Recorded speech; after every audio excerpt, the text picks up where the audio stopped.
पुष्प आहे आणि सूत्रसंचालक आपले रवी दादा, मी त्यांचं स्वागत करते आणि त्यांनी सुरुवात करावी अशी मी विनंती करते. ओम श्री गुरु बसवलिंगाय नमः. वचन अध्ययन बसवमंच मराठी व्याख्यानमालेमध्ये सर्वांचं प्रथमचा स्वागत. आजचा विषय आहे तटस्थल एक परिचय आणि आपले अतिथी व्याख्याते आहेत चरण अभिषेक देशमाने आणि संयोजिका स्वागत प्रस्तावना ह्या डॉक्टर जयश्रीताई पट्टण करणार आहेत व वचन प्रार्थना चरणी विद्या मगदुमताई करतील आणि समर्पण आभार प्रदर्शन ॲडव्होकेट मनीषा महाजनताई करतील. मार्गदर्शन डॉक्टर शशिकांत पट्टण सर करतील आणि संघटिका चरणी सुजाता पाटील करतील. कार्यक्रम व्यवस्थापन हे चरण रुद्रमूर्ती चरण कुमार राजांना हे करतील. आता प्रथमतः वचन प्रार्थना होईल. चरणी विद्या मगदुमताई यांनी वचन प्रार्थना करावी. शरणार्थी सर्वांना दीपावलीच्या हार्दिक शुभाशय सगळ्यांना.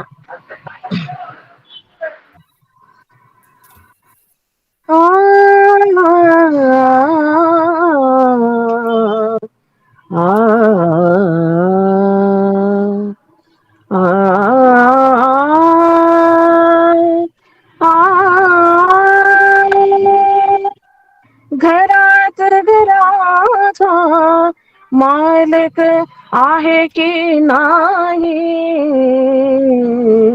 घरात घराचा मालक आहे की नाही, उंबरठ्यावरी गवत उगवले,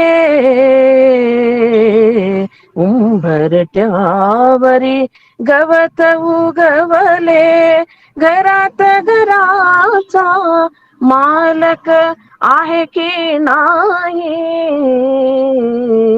धूळ घरात साचली, धूळ घरात साचली, मनात मनाचा मालक आहे की नाही, मनात मनाचा मालक आहे की नाही, घरात घराचा मालक आहे की नाही, खोटेपण देहात भरला, खोटेपण देहात भरला, विषय मनात भरला, विषय मनात भरला, घरात घराचा मालक आहे की नाही, मनात मनाचा मालक आहे की नाही, मनात मनाचा मालक आहे की नाही, घरात नाही मालक, कूडल संगम देवा, कूडल संगम देवा, कूडल संगम देवा, घरात घराचा मालक आहे की नाही, घरात घराचा, घरात घराचा मालक आहे की नाही. शरणार्थी. खूप सुंदर वचन गायलेलं आहे ताईंनी. घराचा मालक नसल्यानंतर कसं धूळ जाळी पसरते, तसंच मनात जर मनाचा मालक नसेल म्हणजे परमात्माचं तुम्हाला जर ज्ञान नसेल तर विषय वासना कसे तुमच्या अंगात भरतात असं त्या वचनाचा अर्थ आहे. खूप छान वचन गायलं ताईंनी. आता यानंतर अतिथी व्याख्याते चरण अभिषेक देशमाने सर हे आपले तटस्थल एक परिचय याबद्दल व्याख्यान देतील. अभिषेक सर. नमस्कार. हॅलो. त्याआधी मी त्यांचं ओळख करून देते. हा ओके. हा, तर आपल्याला इथे महात्मा बसवेश्वरांनी याला लिंगायत धर्म प्रस्थापित केला आणि ज्या प्रस्थापित आधीच्या लोकांनी जे ब्राह्मणांनी जे वेद ब्राह्मण्य म्हणून मुठभर लोकांना मान्य असलेले देवाची पूजा किंवा बहुदेव उपासना होती, त्याला प्रखर विरोध केला. आणि त्याच्या समांतर वेच्यामध्ये त्यांनी आपल्याला लिंगायत धर्मासाठी स्वतंत्र विचारसरणीची जी धर्म धर्म संस्थापक म्हणून आपण त्यांना ओळखतो, पण त्यांनी धर्म संस्थापक करण्यासाठी त्यांनी आपल्याला त्रिरत्नांची देणगी दिली आहे. त्याच्यामध्ये आपण त्याला म्हणतो की अष्टावरण, म्हणजे आजचं जे आहे, आजचं आपण थोडंसं तत्वज्ञान हिशोबाने जाऊया. आपण थोडंसं दिवाळीच्या निमित्ताने आपण आपला अंधकारमय, म्हणजे ज्या गोष्टीची आपल्याला जास्त जाणीव नाहीये ती जाणीव आपण करून घेऊया या दिवाळीच्या निमित्ताने. आपल्या घरामध्ये जो प्रकाश आहे आजचा हा, तर हा प्रकाश ज्ञानरूपी प्रकाश आपण आज सगळे थोडासा त्याचा सुरुवात करूया. कारण मराठीमध्ये अष्टावरण, पंचाचार किंवा षटस्थल ह्या ज्या त्रिसूत्री आहेत, त्रिरत्न जे आहेत, या त्रिरत्नांवरती आपलं बसव तत्वज्ञान अवलंबून आहे. आता अष्टावरण म्हणजे काय, तर अष्टावरण आपण त्याला म्हणतो आवरण, जे बाहेरून दिसतं, जे बाहेर आपल्या डोळ्यांना जे दिसतं त्याला आपण अष्टावरण, म्हणजे मी सोप्या भाषेत सांगतेय. त्याचे आज आपल्याला आपण षटस्थलवरती ठेवलेलं आहे. आणि आपण जर आवरण म्हटलं, जर अंग आपण जर अष्टावरणला म्हटलं, तर त्याच्यानंतर येतो पंचाचार. पंचाचाराला आपण त्याला म्हणतो की त्यातला प्राण आहे, म्हणजे या अंगामध्ये, लिव्हिंग सिस्टीम मध्ये की लाईफ जे आहे ते पंचाचारमुळे होतं. आणि या पंचाचाराचा आत्मा जो आहे तर षटस्थल. म्हणजे आपण बाहेरून सुरुवात केली, आपण अंतर्मनाकडे जेव्हा आपण जातो, जेव्हा आपला प्रवास सुरू होतो तेव्हा षटस्थल. तर बसवादी शरणांनी आपल्याला षटस्थल हे जे मौलिक आपल्याला देणगी दिली आहे, तर त्याच्यामुळे आपल्या प्रगतीचा, विवेकाचा, आपण ते प्रगतीशील राहतो. आणि आपल्या ह्या षट म्हणजे संस्कृतमध्ये किंवा आपण ह्याला म्हणतो की षट म्हणजे 6. तर ह्या 6 वेगवेगळ्या अवस्था आहेत आणि ह्या 6 अवस्थेमधून आपण पुढे जात असतो, किंवा या बाहेरून आतमध्ये म्हणता येईल आपल्याला की अंतर्मनापर्यंत पोहोचवण्यासाठी, एकात्मता मिळवण्यासाठी, ऐक्य हा जो शेवटचा आहे म्हणजे भक्तिस्थल. तर हे षटस्थलामध्ये सुरुवात होते भक्तिस्थल. तर मी फक्त एका शब्दामध्ये त्यांना सांगेन, कारण आजचे आपले जे व्याख्यात्या आहेत ते त्याचं व्यवस्थित विचरण करून सांगणार आहेत. तर ज्याच्यावरती श्रद्धा, म्हणजे श्रद्धामय आपण जीवनाला सुरुवात केली तर आपण तिथं भक्ती स्टार्ट होते. आणि नंतर आहे महेश्वर स्थल. तर महेश्वर स्थल जिथं निष्ठा असते, निष्ठायुक्त आपण जे काम करतो त्याला महेश्वरूप आपण म्हणू शकतो. नंतर प्रसादी स्थल आहे. प्रसाद म्हणजे काय, समर्पण भावना जिथे आपल्याला येते त्या प्रसादी स्थल म्हणतो. नंतर आपण प्राणलिंगी स्थळ आहे. नंतर शरणस्थल, ऐक्यस्थल. प्राणलिंगी स्थल म्हणजे लिंग हेच माझा प्राण आणि प्राण माझाच लिंग, म्हणजे जेव्हा आपण एकरूप होतो लिंगरूप करण्याची या लिंग पूजा करताना, तर हे थोडं तत्वज्ञानाविषयी आहे. आणि मला महत्वाचं सांगायचं आहे याच्यामध्ये की आपल्याला माहितीये की ही पृथ्वीची जी सुरुवात झाली किंवा निर्मिती झाली जवळजवळ 4.5 अब्ज वर्षांपूर्वी पृथ्वीची निर्माण झाली. आणि बिग बँग थेअरी वगैरे आजकाल आपण शाळा कॉलेजमध्ये सगळंच बघतो.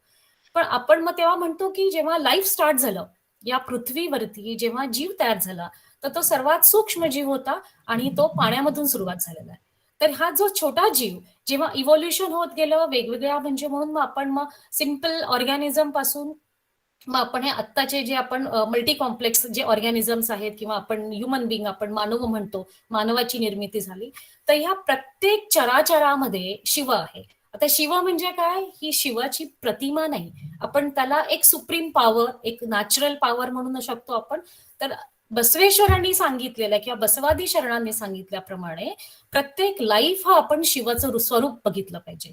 आणि हे म्हणजे छोटा असेल, मोठा असेल, ऑर्गॅनिझम किंवा लिव्हिंग सिस्टीम, प्लांट असेल, काही असेल, झाडं, वृक्ष, वल्ली, सर्वांमध्ये प्राण आहे. आणि आपण त्याला तेवढ्याच भक्तीने, भक्तीपूर्वक, निष्ठेपूर्वी त्याची काळजी घेतली पाहिजे. पृथ्वी ही सर्वांची आहे, सर्वांनी मिळून राहिलं पाहिजे. वसुधैव कुटुंब हा जो महत्वाचा निरोप आहे, मेसेज आहे, हा बसववादी शरणांनी आपल्याला दिलेला आहे. आणि त्याप्रमाणे आपण ते आपलं आयुष्य ते पुढे करूया. तर बसवांचं एक वचन आहे, तर त्या वचनाने मी फक्त आज सुरुवात करते. बसवण्ण म्हणतात, तात पंगू ऐसे बनवावे, मी इथे तिथे ना भटकावे. तात अंध ऐसे बनवावे, भोवताली अन्यत्र ना पहावे. तात बहिरा ऐसे बनवावे मी आणिक काही ना ऐकावे. तव शरणांच्या चरणांविना नको अन्य विषयांचे आकर्षण. पुढ संगम देवा ऐसेची ठेवावे. त्याचा छोटासा मतितार्थ असा या छोट्या वचनांमध्ये तो म्हणतोय देवाला की एखादी गोष्ट आपण नेहमीच्या देवळात म्हणतो एखादी गोष्ट तुम्हाला आठवायला सांगितली तर आपण लगेच डोळे झाकून घेतो आणि आपण मनातल्या मनात विचार करतो की ती गोष्ट कधी झाली, त्याच्या मागे काय झालं. तर आम्ही कॉलेजमध्ये मुलांना बघत असतो की पेपर लिहित असताना बरेच जण डोळे बंद करून त्या गोष्टी आठवण्याचा प्रयत्न करतात. तर का बरं, म्हणजे मी माझे डोळे का बंद केले पाहिजे की जगामध्ये ज्या वाईट अनिष्ट रूढी आहेत त्याच्याकडे माझं लक्ष नाही वेधलं काय पाहिजे. माझं मन, माझे डोळं आहे तो अंतर्मनाकडे त्याने फोकस केला पाहिजे, ते केंद्रित झालं पाहिजे.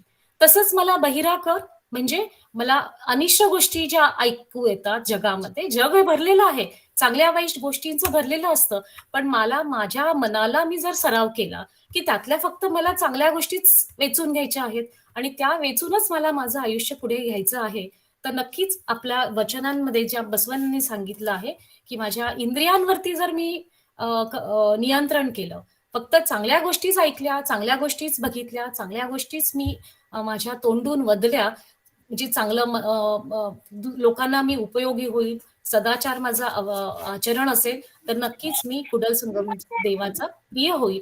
आणि म्हणून त्यांनी षटस्थलाची जी स्थापना आहे की जी आपल्याला ती मौलिक देणगी दिली आहे आणि त्याचा आपण आज सुरुवात करूया.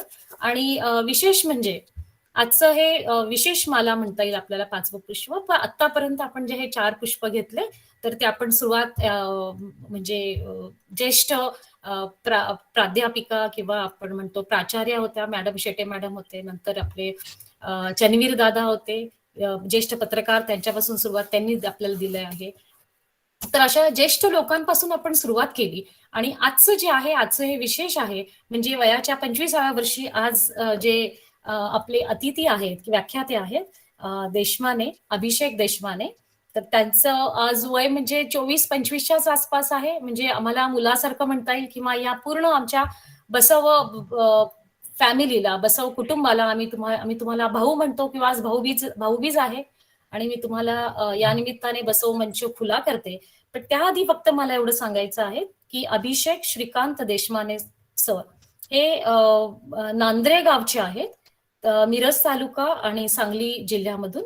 त्यांचं एज्युकेशन झालं आहे बी इलेक्ट्रॉनिक्स अँड टेलिकम्युनिकेशन आणि स्वतःचा त्यांचा बिझनेस आहे. आणि त्यांची ओळख जर करून दिली तर म्हणजे इंजिनियर होऊन वयाच्या 25व्या वर्षी तुम्ही इतक्या सलोख म्हणजे तत्वज्ञानावरती मला बोलायचं आहे मॅडम म्हणून त्यांचा स्वतःचा आम्हाला फोन आला, मेसेज आला, तर आम्हाला अतिशय आनंद झाला, कौतुक आणि कौतुकास्पद म्हणता येईल, आपल्याला आदर निर्माण झाला की या छोट्या वयामध्ये युवा पिढीला तुम्ही प्रेरणादायक प्रेरणास्थान होऊ शकतात. तर त्यांच्याबद्दल बोलायचं झालं तर शरण साहित्याचे ते अभ्यासक आहेत, वचन विश्लेषक करतात, शरण आणि समकालीन भक्ती संप्रदायाचे सामाजिक दृष्टीने विश्लेषण करतात, वचन साहित्याचा सामाजिक दृष्टिकोनातून त्यांचा अभ्यास आहे आणि ते बऱ्याच प्रोग्राम मधून आपल्या तत्वज्ञान, अष्टावरण, पंचाचार आणि षटस्थल या थोड्याशा जटिल वाटणाऱ्या किंवा कठीण वाटणाऱ्या विषयावरती तितकंच उत्तम तऱ्हेने विचार करतात, आपले विचार मांडतात, समजावून देतात. आणि म्हणून मी त्यांचं इथं स्वागत करते. आणि हा अतिशय आम्हाला आनंद आहे की बसव मंचावरून आपण युवा पिढीला आपण प्रेरणादायी असं चांगले 2 शब्द मोलाची आपण माहिती करू शकतो. आणि एवढं बोलून मी सर्वांना दिवाळीच्या आणि येणाऱ्या नवीन वर्षाची सुरुवात चांगली हो एवढं बोलून मी माझे 2 शब्द बोलते. नमस्कार.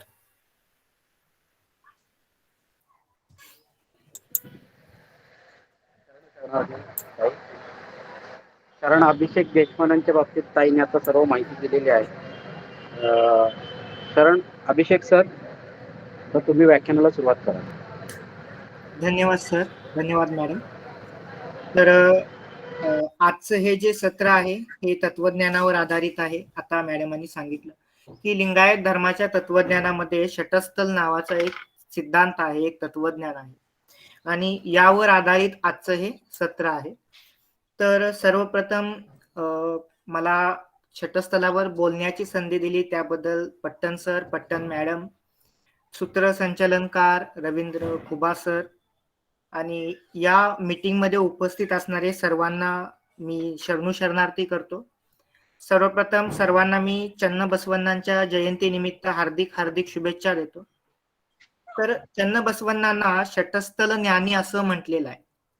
बऱ्याच वेळा आपण म्हणतो की षटस्थल ज्ञानी, अविरळ ज्ञानी. पण षटस्थल ज्ञानी का म्हटलं चन्नबसवण्णांना? हा एक मोठा प्रश्न आहे. कारण एक तरुण युवक जो तत्वज्ञानावर संपूर्ण धर्माची बैठक बांधण्याचं काम करतो आणि त्याला शरणांनी षटस्थल ज्ञानी असं म्हटलेलं आहे. म्हणजे वयाच्या 24व्या वर्षी चन्नबसवण्णांनी लिंगायतांचं धर्म तत्वज्ञान षटस्थलाच्या माध्यमातून दिलेलं आहे आणि तेच आपण आज पाहायचं आहे. आणि दिवाळीचं औचित्य साधून, चन्नबसवण्णांच्या जयंतीचं औचित्य साधून आपण आज षटस्थलावर थोडीशी चर्चा करूया. वास्तविक स्थूल अंगानं सर्वांना माहिती आहे की षटस्थलामध्ये भक्त, माहेश, प्रसादी, प्राणलिंगी, शरण, ऐक्य अशी एकूण 6 स्थल आहेत. आणि या 6 स्थलांना पार करण्यासाठी किंवा या 6 स्थळांना प्राप्त करण्यासाठी काही विशिष्ट क्रम शरणांनी सांगितलेला आहे. आपल्याला आत्ताच मॅडमांनी सांगितले की पंचाचार आणि अष्टावरण यांचाही तत्वज्ञानामध्ये समावेश होतो. पण तसा विचार आपण जर केला तत्वज्ञानाच्या पातळीतून, तर धर्माचं शरीर म्हणजे काय, तर अष्टावरण आहे. धर्माचे अवयव म्हणजे काय, तर पंचाचार आहेत. आणि धर्माचा प्राण म्हणजे काय, तर षटस्थल आहे असं आपल्याला म्हणावं लागेल. तर या षटस्थलाविषयी आपण थोडस चर्चा करूयात. कारण शरणांचं तत्वज्ञान हे असं तत्वज्ञान आहे की ते व्यक्तीला अंतर्मुख बनवण्याचं काम करतं. म्हणून सुरुवातीला आपण षटस्थल तत्वज्ञान हा शब्द आपण म्हणतोय. तर तत्वज्ञान म्हणजे काय, तर व्यक्तीला प्रत्येकाला जीवन जगण्यासाठी, आनंदी जीवन जगण्यासाठी काही जीवन मूल्य, नैतिक मूल्य आणि काही सिद्धांत आवश्यक असतात. तर यांना स्थूलमानानं काय म्हणतात, तर तत्वज्ञान असं म्हणतात. तर भारतीय तत्वज्ञानामध्ये एकूण 9 प्रकारचे तत्वज्ञान आपण वाचतो. त्याच्यामध्ये काही आस्तिक आहेत, काही नास्तिक आहेत. आता आस्तिक आणि नास्तिक हे शब्द आपल्या परिचयाचे आहेत. तर आपण स्थूलमानानं त्याचा अर्थ घेत असतो की आस्तिक म्हणजे काय, तर ईश्वराला मानणारा, आणि नास्तिक म्हणजे काय, तर ईश्वराला न मानणारा. पण हा अर्थ चुकीचा आहे. कारण आस्तिक म्हणजे ईश्वराला मानणारा, नास्तिक म्हणजे ईश्वराला न मानणारा असं नाही. आस्तिक याचा अर्थ जो वेदाला मानतो तो आस्तिक, जो वेदाला मानत नाही तो नास्तिक. आणि अशा अर्थानं एकूण 6 तत्वज्ञानांचा समावेश हा आस्तिक दर्शनामध्ये केलेला आहे. त्याला हिंदीमध्ये दर्शन असं म्हणतात. तर न्याय, वैशेषिक, सांख्य, योग, वेदांत आणि मीमांसा हे काय आहेत, तर आस्तिक तत्वज्ञान आहेत. चार्वाक, जैन, बौद्ध हे काय आहेत, तर नास्तिक तत्वज्ञान आहेत. ही बसवपूर्व तत्वज्ञानाची पार्श्वभूमी आहे. तर याच्यामध्ये जर आपण विचार केला तर जीव, परमात्मा आणि देवता यांचा विचार केलेला आपल्याला दिसतो. मात्र चार्वाक, जैन आणि बौद्ध याच्यामध्ये जीवात्म्याला केंद्रस्थानी ठेवून सर्व विचार केलेला आपल्याला दिसून येतात. न्याय, वैशेषिक, सांख्य, योग, वेदांत आणि मीमांसा यांच्यामध्ये द्वैत अद्वैत या दोन्ही सिद्धांतांचं दर्शन आपल्याला घडतं. तर त्यांना आस्तिक दर्शन असं म्हटलेलं आहे. आणि परमात्मा हा केंद्रभागी असून जीवात्म्याचं चिंतन हे वेगळ्या अंगानं या आस्तिक दर्शनामध्ये केलेलं आहे. तर षटस्थल सिद्धांत हा शरणाने दिलेला विशेष सिद्धांत आहे. जर आपण भारताच्या भूमीवर जर षटस्थल सिद्धांताचा विचार केला तर व्यक्तीला नैतिक, सदाचार, विवेक, जीवन जगण्यासाठी जे काही उपयुक्त संस्कार आहेत किंवा जी जीवन मूल्य आहेत ते देण्याचं काम कुणी केलं, तर षटस्थल तत्वज्ञानाने केलेलं आहे. आणि हा षटस्थल तत्वज्ञानाचा पाया हा शरणांनी घातलेला आहे. आणि चन्नबसवण्णांनी षटस्थलाला तात्विक बैठक प्राप्त करून दिलेले आहे. अलमप्रभू, चन्नबसवण्णा आणि बसवण्णा यांची वचनं आपण षटस्थलामध्ये वाचतो. तर भक्त, माहेश, प्रसादी, प्राणलिंगी, शरण, ऐक्य असा षटस्थलाचा क्रम आहे. तर षटस्थल म्हणजे काय ते आपण सुरुवातीला एकदम थोडक्या शब्दामध्ये पाहूया.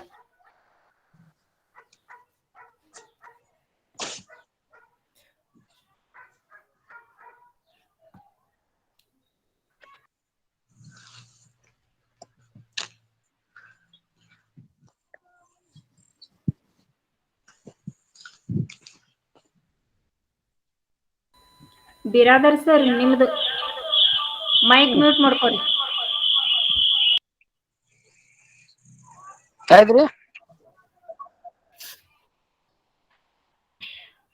तर शटस्थल हे जे तत्वज्ञान आहे हे काय आहे तर प्रत्येक व्यक्ती काय आहे जीवात्मा आहे. म्हणजे काय तर रक्त मांस मज्जा यांनी बनलेला आहे आणि तो या पृथ्वीवर काय येतो, कशासाठी येतो आणि त्यानंतर पृथ्वीवरून जाताना त्याला कोणती दुःख भोगावी लागतात यावर संपूर्ण तत्वज्ञान आधारित असतं.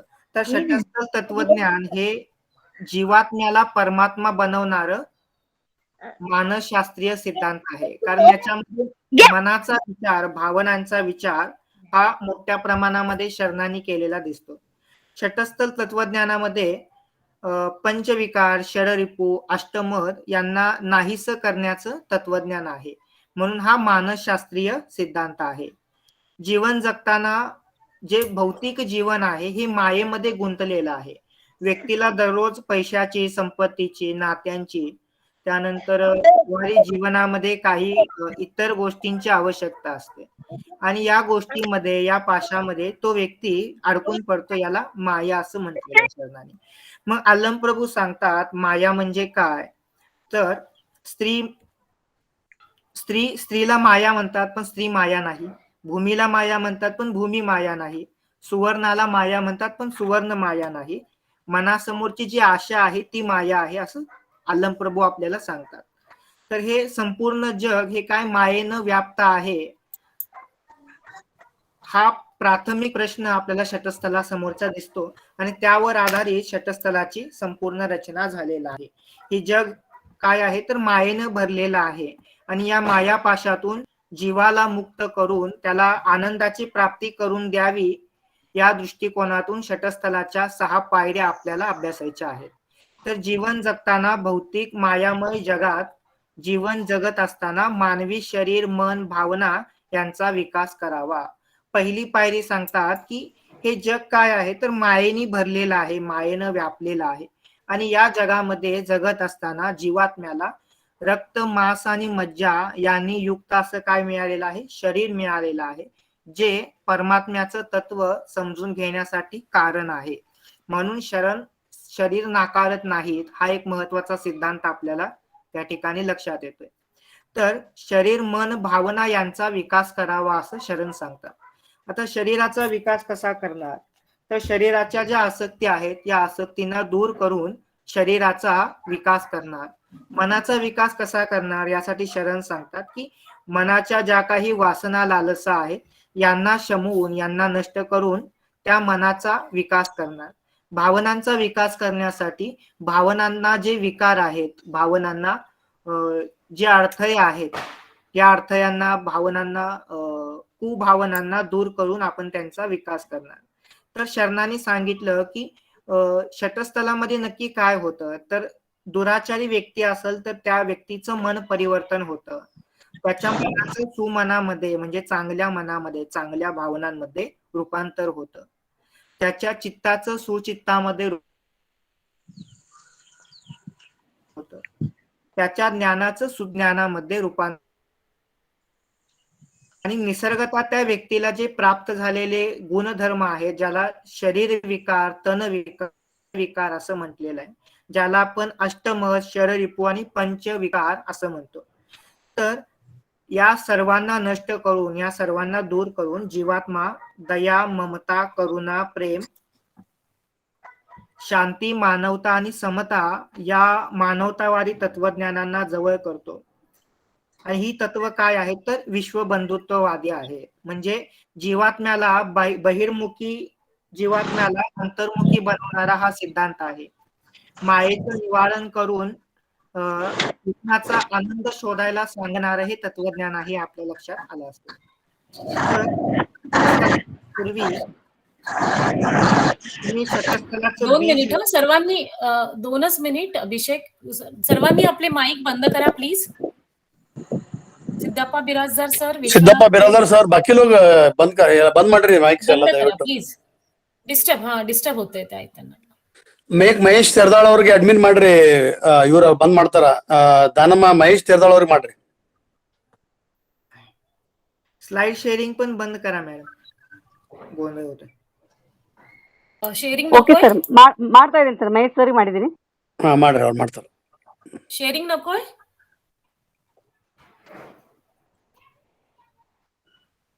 अभिषेक सर, हा स्लाइड्स हव्यात की नकोयत? नको नको राहू दे. ಸ್ಲೈಡ್ ಶೇರಿಂಗ್ ಬಂದ್ ಮಾಡ್ಬಿಡ್ರಿ ಮತ್ತೆ. ಇಲ್ಲ ಕ್ಲಿಯರ್ ಇದಲ್ಲ ಈಗ. मोटर बंद करा. अभिषेक सर स्लाइड्स पाहिजे का नाही?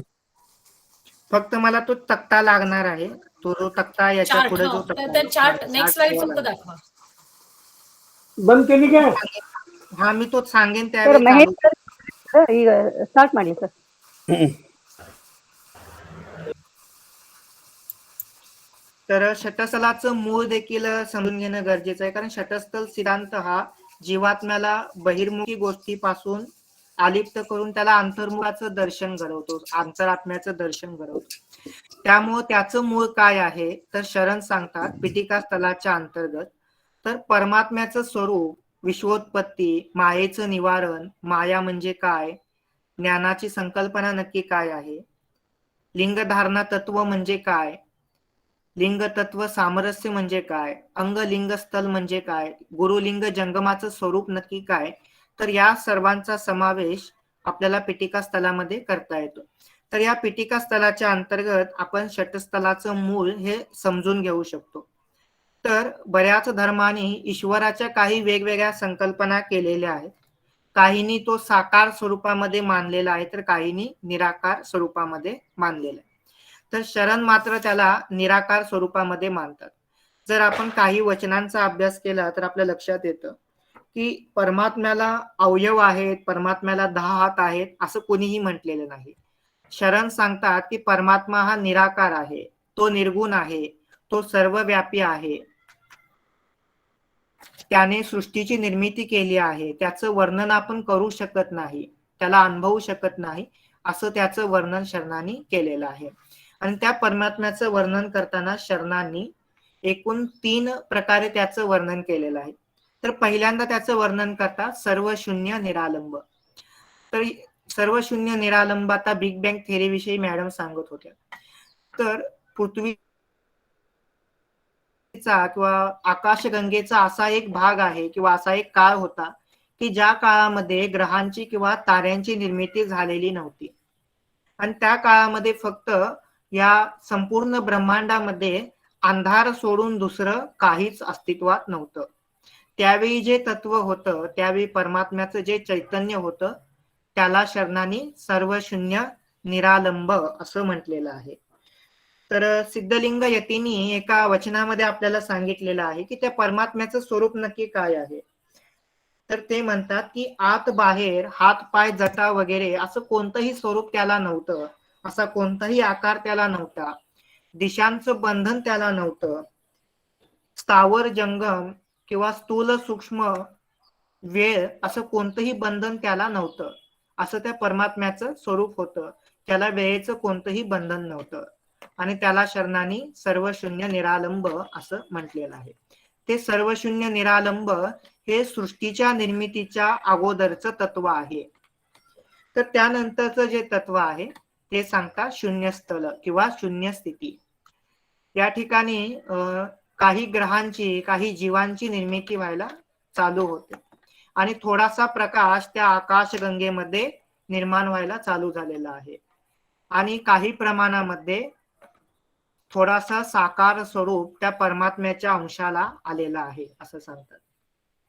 मात्र हे जे स्वरूप आहे हे शक्तिविरहित स्वरूप आहे. तर शरण एका वचनामध्ये वर्णन करतायत, आलम प्रभू देवांचं वचन आहे आणि आलम प्रभू याचं वर्णन शून्य स्थितीचं वर्णन एका वचनामध्ये करताना सांगतात की यांचं स्वरूप नक्की कसं आहे. तर आलम प्रभू सांगतात की साकार नाही, निराकार नाही, त्याला साकार देखील म्हणता येणार नाही आणि निराकार देखील म्हणता येणार नाही, आदी नाही, अनादी नाही, तो पूर्वीचाही नाही, एका विशिष्ट गोष्टीच्या अगोदर आहे किंवा विशिष्ट गोष्टीच्या नंतर आहे असं आपल्याला त्याचं वर्णन करता येणार नाही. कर्ता आहे, निर्माता आहे, धर्ता आहे असं आपल्याला त्या तत्वाविषयी सांगता येणार नाही. हे कशाविषयी सांगतायत तर शून्य स्थितीविषयी ते सांगतायत. तर असं वर्णन शून्य स्थितीचं आपल्याला शरणांनी केलेलं सापडतं. त्याच्या पुढचं जे वर्णन आहे ते निष्कल स्थिती आहे. निष्कल स्थिती, या निष्कल स्थितीमध्ये जीवात्म्याला शक्तीची चेतना किंवा शक्ती ही प्राप्त होते आणि त्यानंतर त्याचं विभाजन व्हायला चालू होतं आणि हा षटस्थलाचा मूल सिद्धांत आहे.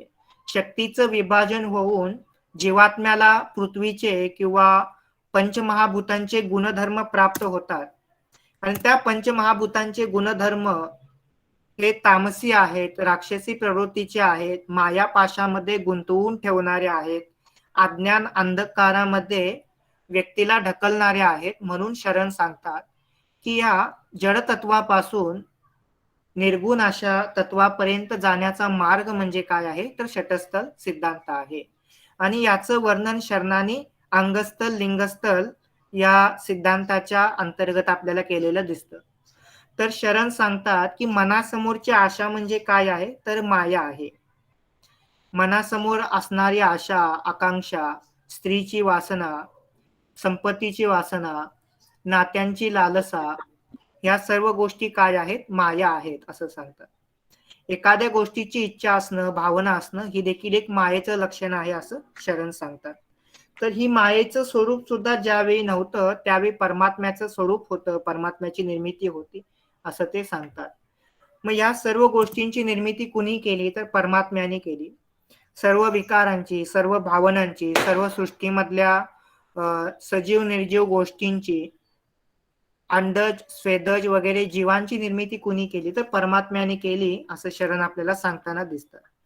मग शरण सांगतात की ज्यावेळी पृथ्वीवर समुद्र नव्हता, ज्यावेळी आकाश नव्हतं, ज्यावेळी पर्वत नव्हते त्यावेळी परमात्म्याचं अस्तित्व होतं आणि या सर्वाला कारण कोण आहे तर परमात्मा आहे. आणि पुढे शरण सांगतात की हा परमात्मा कसा आहे तर तो आज्ञेय आहे, त्याचं वर्णन आपण करू शकत नाही असं सांगतात. परत म्हणतात की या परमात्म्याने सृष्टी निर्माण करून काही विशिष्ट लोकांवर त्यांची जबाबदारी टाकली असं देखील ते सांगतात. तर हे सर्व पिटिका स्थलाच्या अंतर्गत परमात्म्याचं स्वरूप सांगताना शरणांनी आपल्याला सांगितलेलं आहे. शरण सांगतात की सत्याचं ज्ञान होणं, सत्य म्हणजे काय हे जाणणं, इंद्रिय विकारांचं ज्ञान होणं, याला काय म्हटलेलं आहे ज्ञान असं म्हटलेलं आहे. मग हे ज्ञान विकसित कसं करायचं याचा सिद्धांत म्हणजे काय षटस्थल सिद्धांत आहे.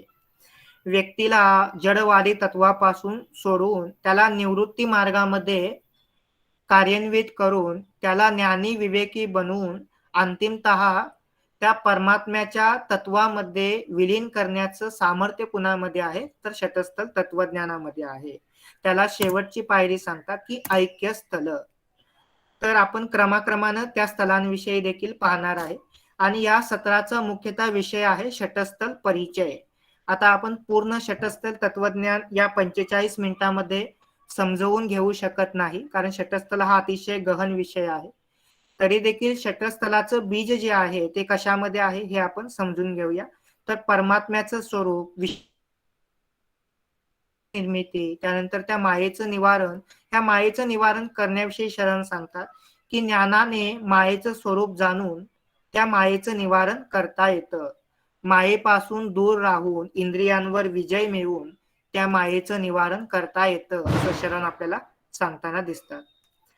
गुरु आणि शिष्याविषयी देखील शरण सांगतात की गुरुला शिष्याच्या मनातील जे काही वाईट विकार आहेत, वासना आहेत, तृष्णा आहे, यांना मिटवून त्या शिष्याला सन्मार्गावर चालण्याची प्रेरणा गुरु देत असतात. पहिला उपदेश गुरु करतात की तुझ्या मनातील अष्टमदांना दूर कर. दुसरा उपदेश करतात की तुझ्या मनातील पंचविकारांना दूर कर. तिसरा उपदेश करतात की तुझ्या मनातील शररिपुंना तो दूर कर. आणि त्यानंतर गुरु लिंग धारणा तत्व सांगतात.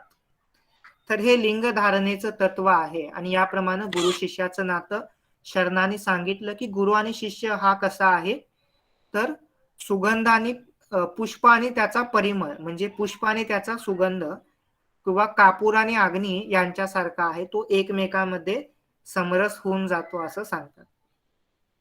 तर अंगस्थल लिंगस्थल हा षटस्थलाचा बेस आहे आणि आपण त्याच्याकडे आता येऊया. तर अंगस्थल लिंगस्थल याच्या अंतर्गत एक वचन आपल्याला सिद्धलिंग यतींचं वचन आपल्याला वाचायला मिळतं. हे अतिशय मोठं वचन आहे, तरी देखील आपण त्याचं थोडक्यामध्ये सारांश समजावून घेऊया. त्यासाठी आपण काही तक्त्यांची मदत घेऊया. तर मी जे निष्कल तत्व सांगितलं, या निष्कल तत्वाचं 2 भागामध्ये विभाजन झालं. एकाचं अंगामध्ये आणि दुसऱ्याचं लिंगामध्ये, असं 2 भागामध्ये विभाजन झालं. अंग भाग हा जीवात्मा म्हणू गेला आणि लिंग भाग जो आहे तो परमात्मा म्हणविला.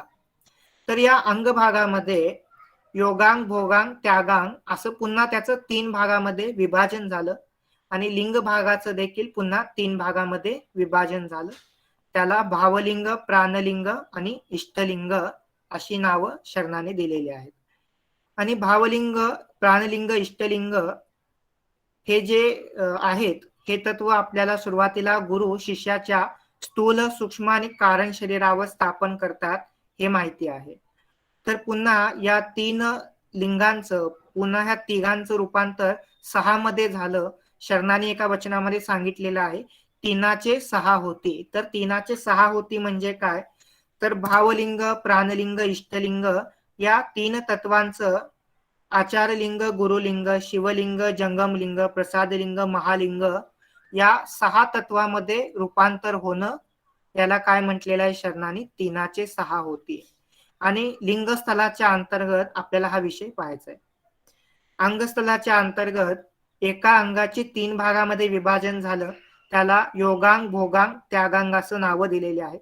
पुन्हा योगांग, भोगांग, त्यागांग यांचे पुन्हा 2 तत्वामध्ये विभाजन झालं, त्याला भक्त, माहेश, प्रसादी, प्राणलिंगी, शरण आणि ऐक्य अशी नावं शरणाने दिलेली आहेत. तर हे जीवात्म्याचं आणि परमात्म्याचं स्वरूप शरणाने अंगस्थल लिंगस्थलाच्या अंतर्गत आपल्याला सांगितलेलं दिसतं. तर शरणांचा जो सिद्धांत आहे, षटस्थ सिद्धांत जो आहे, तो संपूर्णपणे निवृत्ती मार्गी सिद्धांत आहे. हा माणसाला मायेपासून, वासनेपासून, तृष्णेपासून सोडवून त्याला ज्ञानाच्या दिशेने घेऊन जाणारा हा सिद्धांत आहे. तर या लिंग तत्वाला आणि अंग तत्वाला काही शक्तींनी सुद्धा सहाय्य केला असा आपल्याला संदर्भ सापडतात. तर सिद्धलिंग यतींनी त्या शक्तींचा उल्लेख आपल्या वचनामध्ये केलेला आहे. तर त्या शक्तींना कला आणि भक्ती अशी नावं दिलेली आहेत.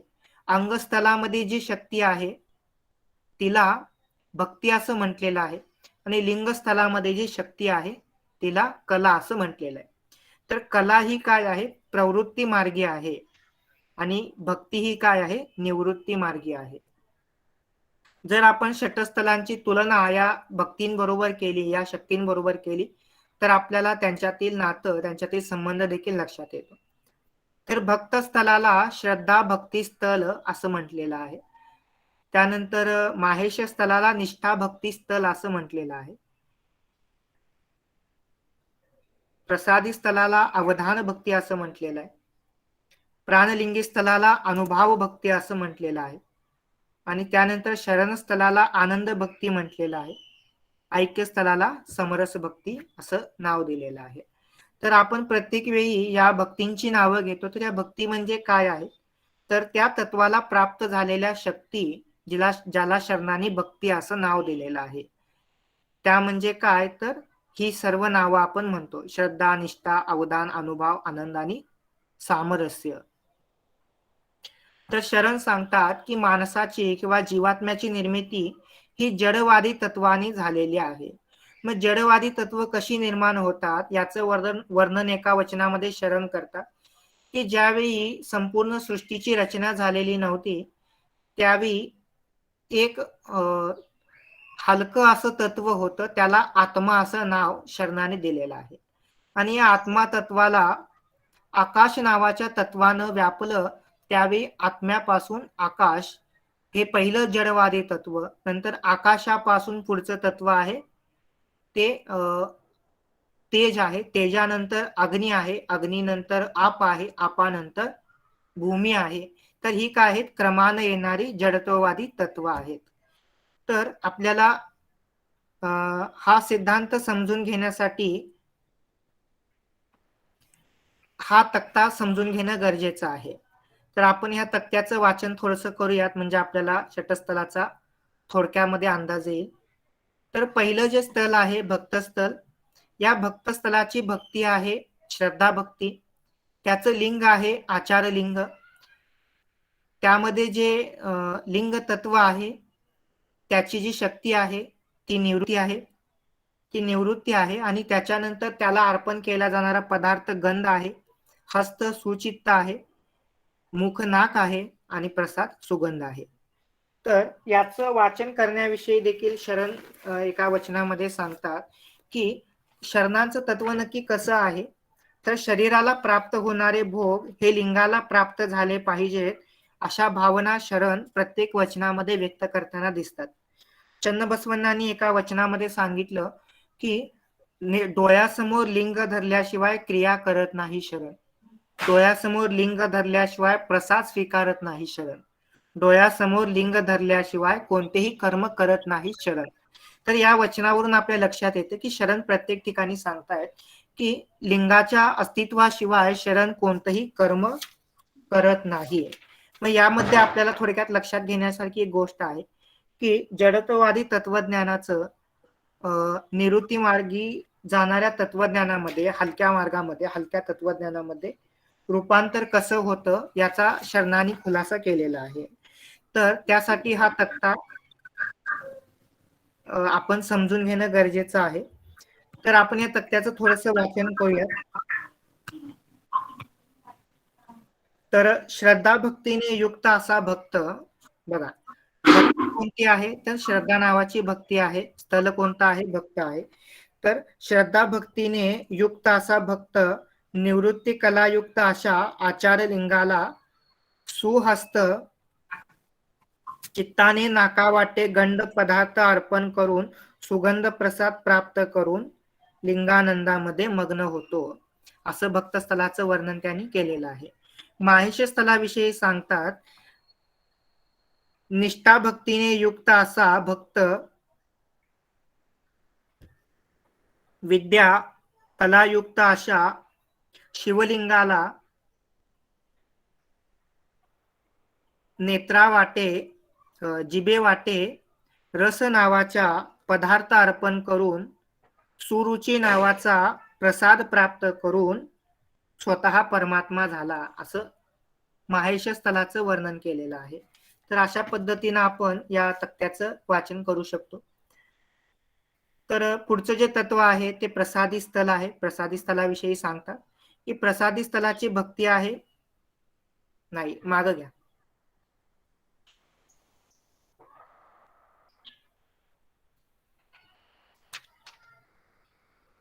मागं घ्या, चार्टच दाखवा. ಬಾಗಲ ಬಂದ್ ಮಾಡ್ತೀನಿ ಅನ್ಕ ದಾಸ್ ಹೋತಾವ. तर प्रसादी ದೀಪ ಹಚ್ಬಿಡು ಮತ್ತೆ ಸುಮ್ಮನೆ ಆ ರಗೆ ಹಚ್ಚು ದೀಪ ಹಚ್ತಂಗೆ.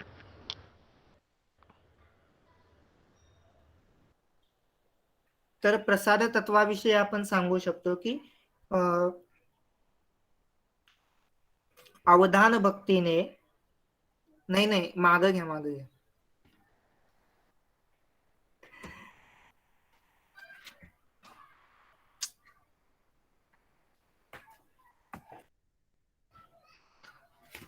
ಸರ್ ನೆಕ್ಸ್ಟ್ ಬೇಕಾ? ನೆಕ್ಸ್ಟ್ नहीं दिस वन प्रसादी वो टेबल दिखाओ, टेबल वो पीछे Okay. वाला टेबल, हाँ दिस वन इसके पहले आगे वाला टेबल दिखाओ. हाँ, तर प्रसादी तत्वामध्ये जी भक्ती आहे तिला अवधान भक्ती असं म्हटलेलं आहे. आणि त्याच्यामध्ये जे लिंग आहे ते शिवलिंग आहे. त्याची जी शक्ती आहे ती विद्या आहे. पदार्थ आहे तो रूप आहे. हस्त आहे ते निरहंकार आहे. मुख आहे ते नेत्र आहे आणि प्रसाद आहे तो काय आहे सुरूप आहे. तर याचं वर्णन शरण करतात. अवधान भक्तीने युक्त असा भक्त विद्या भक्तीने युक्त, विद्या कलाने युक्त अशा शिवलिंगाला निरहंकार नावाच्या हस्ताने नेत्रावाटे रूपाचं दर्शन करून रूपाचा पदार्थ अर्पण करून सुरूप नावाचा प्रसाद प्राप्त करून स्वतः परमात्मा झाला. प्राणलिंगी स्थलाविषयी सांगतात, अनुभव भक्तीने युक्त असा भक्त शांती नावाच्या कलेला युक्त अशा जंगमलिंगाला स्पर्श नावाच्या सुमन नावाच्या हस्ताने स्पर्श नावाचा पदार्थ अर्पण करून सुस्पर्श नावाचा प्रसाद उपभोगून स्वतः परमात्मा झाला. शरणस्थलाविषयी ते सांगतायत. शरणस्थलाविषयी ते सांगतात की शरणस्थलामध्ये भक्ती आहे, तिचं नाव आनंद भक्ती आहे. तर आनंद भक्तीने युक्त असा भक्त शांत्यातीत कला यांनी युक्त असणाऱ्या प्रसाद लिंगाला शब्द हा पदार्थ अर्पण करून सुशब्द नावाचा प्रसाद प्राप्त करून स्वतः परमात्मा झाला. ऐक्य स्थलाला शेवटचं स्थळ असं म्हटलेलं आहे, ज्याला समरस भक्ती असं म्हणतात. तर समरस भक्तीविषयी शरण सांगतात, समरस भक्तीने युक्त असा भक्त शांत्यातित्तर कला ने युक्त अशा महालिंगाला तृप्ती नावाचा पदार्थ अर्पण करून संतृप्ती नावाचा प्रसाद धारण करून स्वीकारून स्वतः परमात्मा झाला. तर असं हे थोडक्यात वर्णन षटस्थलाचं शरणानी अंगस्थल लिंगस्थल या सिद्धांताच्या अंतर्गत केलेलं आपल्याला दिसतं. Next slide. तर या षटस्थलांचा पुन्हा 6 भागामध्ये विभाजन झालं असं शरण आपल्याला सांगताय. तर पहिला भक्तस्थल, माहेश स्थल, प्रसादी स्थल, प्राणलिंगी स्थल, शरण प्रसादी स्थल, प्राणलिंगी स्थल, शरणस्थल, ऐक्य स्थल यांचं पुन्हा 6 भागामध्ये विभाजन झालं. म्हणजे भक्ताचा भक्त, भक्ताचा महेश, भक्ताचा प्रसादी, भक्ताचा प्राणलिंगी, भक्ताचा शरण, भक्ताचं ऐक्य, अशा प्रकारे एकूण ऐक्य स्थलापर्यंत या 6 स्थलांचं पुन्हा 6 मध्ये विभाजन होऊन एकूण 36 स्थलामध्ये त्याचं रूपांतर झालं. आणि पुन्हा या 36 स्थलांचं पुन्हा 6 मध्ये विभाजन होऊन त्याचे 216 स्थल झाले असं शरण सांगतात. ज्याप्रमाणे स्थलांचा हा विस्तार झालेला आहे त्याप्रमाणे लिंगांचा देखील हा विस्तार झालेला आहे. तर लिंगांच्या विस्ताराविषयी शरण सांगतात. तर आचारलिंग, गुरुलिंग, शिवलिंग, जंगमलिंग, प्रसादलिंग, महालिंग ही काय आहेत? 6 लिंग आहेत. या 6 लिंगांचं पुन्हा 6 लिंगामध्ये प्रत्येकी 6 लिंगामध्ये असे एकूण 36 लिंगामध्ये विभाजन झालं. तर त्याचं वर्णन शरण करतात की आचारलिंगाचे आचारलिंग, आचारलिंगाचा गुरुलिंग, अशा पद्धतीनं त्याचं 36 पुन्हा 6 मध्ये विभाजन होत गेलेलं आहे. आणि पुन्हा त्या 36 पुन्हा 6 मध्ये विभाजन होऊन त्याचे 216 अशी लिंगांमध्ये रूपांतर झालेलं आहे. आता बघा आपल्या थोडक्यात षटस्थलाचा सिद्धांत किती सूक्ष्म आहे लक्षात आला असेल की षटस्थल सिद्धांत काय सांगतो. पहिला भक्तस्थल आपल्याला काय सांगतं, तर प्रत्येक जीवात्मा हा वासनाने युक्त आहे, भावनाने युक्त आहे, तृष्णेने युक्त आहे, ज्याला आपण अष्टमठ, षडरिपू आणि पंचविकार असं म्हणतो. म्हणजे हे कशाचे गुणधर्म आहेत, तर जडत्ववादी तत्वज्ञानाचे हे गुणधर्म आहेत. आणि हे जीवात्म्याला जन्मता क्षणी प्राप्त होत असतात. आणि हे नष्ट करण्यासाठी शरण हा षटस्थलाचा सिद्धांत सांगताना आपल्याला दिसत आहेत. तर शरण सांगतात की पुन्हा याचं सूक्ष्म भागामध्ये विभाजन होत असताना भक्तस्थलाचं पुन्हा 6 मध्ये विभाजन होत आहे. त्या 6 लिंगाला 6 स्थलाला पुन्हा 6 लिंग आहेत. म्हणजे 216 स्थळ, 216 लिंग आणि त्या 216 पुन्हा 216 शक्ती, अशा प्रकारे त्याचं विभाजन झालेलं आहे. आता या ठिकाणी लिंगांची स्थापना होणे, षटस्थलामध्ये लिंगांची स्थापना होणे असं शरण आपल्याला प्रत्येक वचनामध्ये सांगताना दिसतात. तर 216 लिंगाच्या स्थानाच्या ठिकाणी 216 लिंग स्थापन होतात. याचा अर्थ नक्की काय आहे थोडक्यात आपण समजून घेऊया. तर पहिला जो आहे भक्तस्थल, नेक्स्ट स्लाइड दाखव. तर भक्तस्थल जे आहे याला श्रद्धा भक्ती स्थल असं म्हटलेलं आहे. आणि ही काय आहे तर षटस्थलाची पहिली पायरी आहे. याच्यामध्ये नीती नैतिकतेनं आचरण कसं करावं याविषयी शरण आपल्याला सांगतात.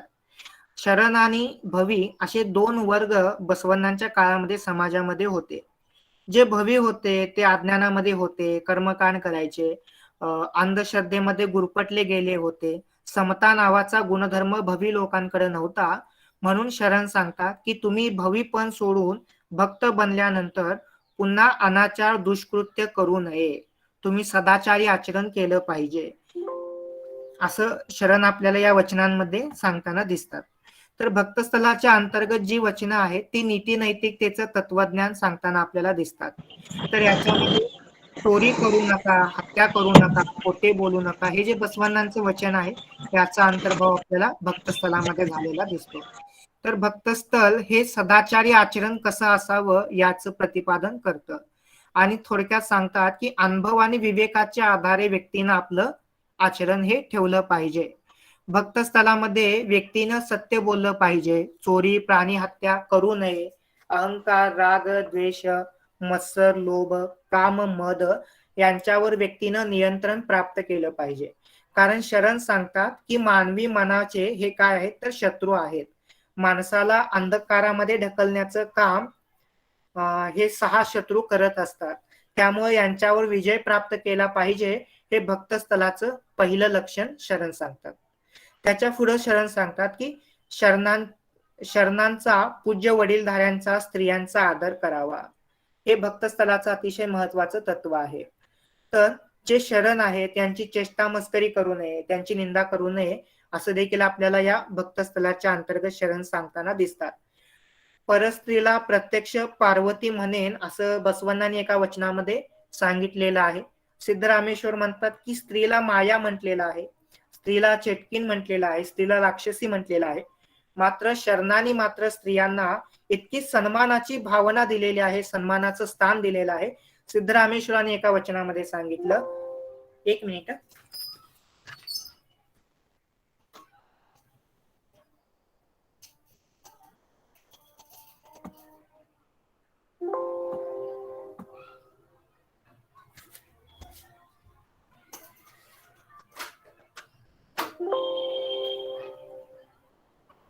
तर सिद्धरामेश्वरांनी एका वचनामध्ये सांगितलं की स्त्रीला राक्षसी म्हणतात, स्त्रीला चेटकीन म्हणतात, स्त्रीला चांडाईन म्हणतात, पण स्त्री नक्की तशी आहे का? तर सिद्धरामेश्वरांनी स्त्रीचं सामर्थ्य आपल्याला एका वचनामध्ये सांगितलेलं आहे. तर सिद्धरामेश्वर म्हणतात की देवा तुम्ही वरलेली स्त्री तुमच्या डोक्यावर बसली, देवा तुम्ही वरलेली स्त्री तुमच्या छातीवर बसली, देवा तुम्ही वरलेली स्त्री तुमच्या जिभेवर बसली. म्हणजे स्त्री किती शक्तिशाली आहे, किती सामर्थ्यवान आहे हे सांगण्याचा प्रयत्न प्रत्येक वचनामध्ये शरणांनी केलेला आहे. पुढे शरण सांगतात, सिद्धरामेश्वर सांगतात की स्त्री ही चांडाळी नाही, स्त्री ही राक्षसी नाही, स्त्री ही साक्षात कपिल सिद्ध मल्लिकार्जुन आहे. बघा किती महत्वाचा सिद्धांत आपल्याला या ठिकाणी सिद्धरामेश्वर सांगतायत की स्त्रीला अबला म्हणून हिंदू धर्माने किंवा तात्कालीन धर्म व्यवस्थेनं स्त्रीला धर्माच्या चौकटीपासून बाजूला ठेवलेलं होतं. मात्र शरणाने स्त्रीला साक्षात परमेश्वराचं अस्तित्व म्हणून सांगितलं. कारण स्त्री ही निर्मिती करू शकते, जेवढं सामर्थ्य पुरुषामध्ये नाही त्याच्यापेक्षा अधिक सामर्थ्य स्त्रीमध्ये आहे. त्यामुळे स्त्रीला शरणाने अतिशय महत्व दिलेलं आहे. म्हणून लिंगायत धर्मामध्ये स्त्रिया देखील धर्मगुरू झाल्याचं आपल्याला पाहायला मिळतं. तर शरण सांगतात की शरणांचा नित्य सत्संग, आज आपण ही चर्चा करतोय हा काय आहे, एक सत्संग आहे, एक सहवास आहे. हा सहवास सुद्धा नित्य अनुभवला पाहिजे आणि ह्याचा समावेश भक्तस्थलाच्या अंतर्गत शरण करतात. गुरुलिंग जंगम यांच्यावर श्रद्धा आणि भक्ती असली पाहिजे असं भक्तस्थलाच्या अंतर्गत सांगतात.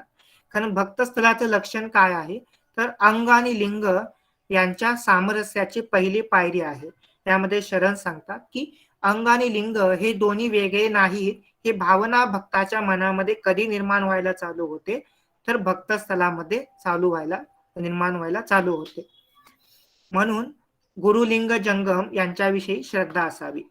सुरुवातीच्या काळामध्ये शरणांनी गुरुलिंग जंगम हे भक्तासाठी व्यक्तिगुरु इष्टलिंग लिंग आणि जंगमच हा प्रचारक किंवा समाज अशा अर्थानं सांगितलेला आहे. पण उन्नत अवस्थेला पोहोचलेला जो शरण आहे, ज्याला शरण स्थलामध्ये जो पोहोचलेला व्यक्ती आहे, याचं मात्र गुरुलिंग जंगम तत्व हे थोडंसं वेगळं झाल्याचं आपल्याला दिसतं.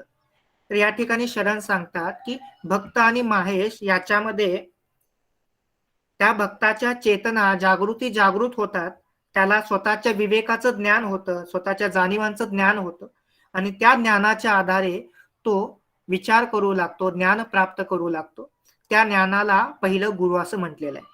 त्यानंतर पुढचं जे तत्व आहे ते लिंग तत्व आहे. लिंग तत्वाविषयी सांगतात शरण की प्रसादी आणि प्राणलिंगी स्थलामध्ये त्या भक्ताच्या सर्व भावना विकार या नाहीशा झालेल्या आहेत. तो समत्ववादी झालेला आहे. संपूर्ण विश्व हे त्याच्यासाठी दया, माया, अहिंसा या लिंगाच्या गुणाने भरलेला आहे आणि तो समत्व भावनेनं, समतुल्य भावनेनं सर्व ठिकाणी पाहतोय. तर अशा जीवात्म्याला लिंग तत्वाची प्राप्ती झाली, त्याला लिंग तत्व असं शरण तत्वाच्या अंतर्गत सांगितलेलं आहे. जंगमाच्या विषयी ते सांगतात की शरण आणि ऐक्य स्थलामध्ये व्यक्तीच्या जाणीवा आणि अनुभव याच्या आधारे तो परिपूर्ण ज्ञानी होतो. तो जीवनामध्ये सर्व विकार, वासना, भावना यांच्यापासून मुक्त होतो आणि तो आनंदाची प्राप्ती करतो. याला जंगम तत्व असं म्हटलेलं आहे. तर या संकल्पना उन्नत शरणाच्या बाबतीत शरणाने सांगितलेल्या आहेत. भक्त स्थलाच्या अंतर्गत गुरु, लिंग, जंगम हे तिन्ही व्यक्ती आणि प्रत्यक्ष इष्टलिंग असं त्यांनी सांगितलेलं आहे. तर शरण सांगतात की विनम्रता सुद्धा असणे हे भक्त स्थलाचं लक्षण आहे. Next slide.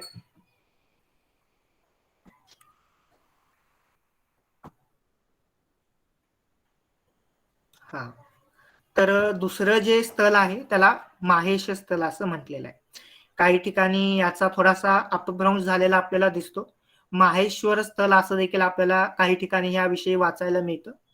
यामध्ये गुरुलिंग, जंगम, वचन साहित्य, पुरातन म्हणजे ज्येष्ठ शरण यांच्याविषयी निष्ठा असली पाहिजे असं या स्थलाचं लक्षण आहे.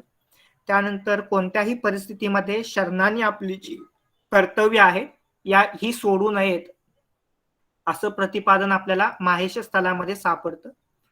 त्यानंतर शरण तत्वाप्रमाणे आचरण त्या व्यक्तीनं केलं पाहिजे.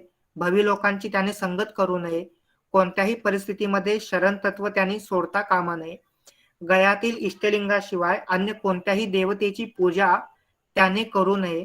शरणांच्या वचनांवर निष्ठा ठेवावी. जात, कुळ, लिंग यांच्यामध्ये शरणांच्या मध्ये कोणताही प्रकारचा भेदभाव त्यांनी करू नये.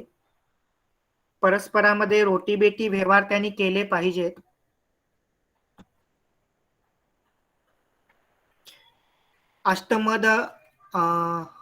अष्टमद त्यांनी दूर केले पाहिजे. पंचसूतक पाळू नयेत.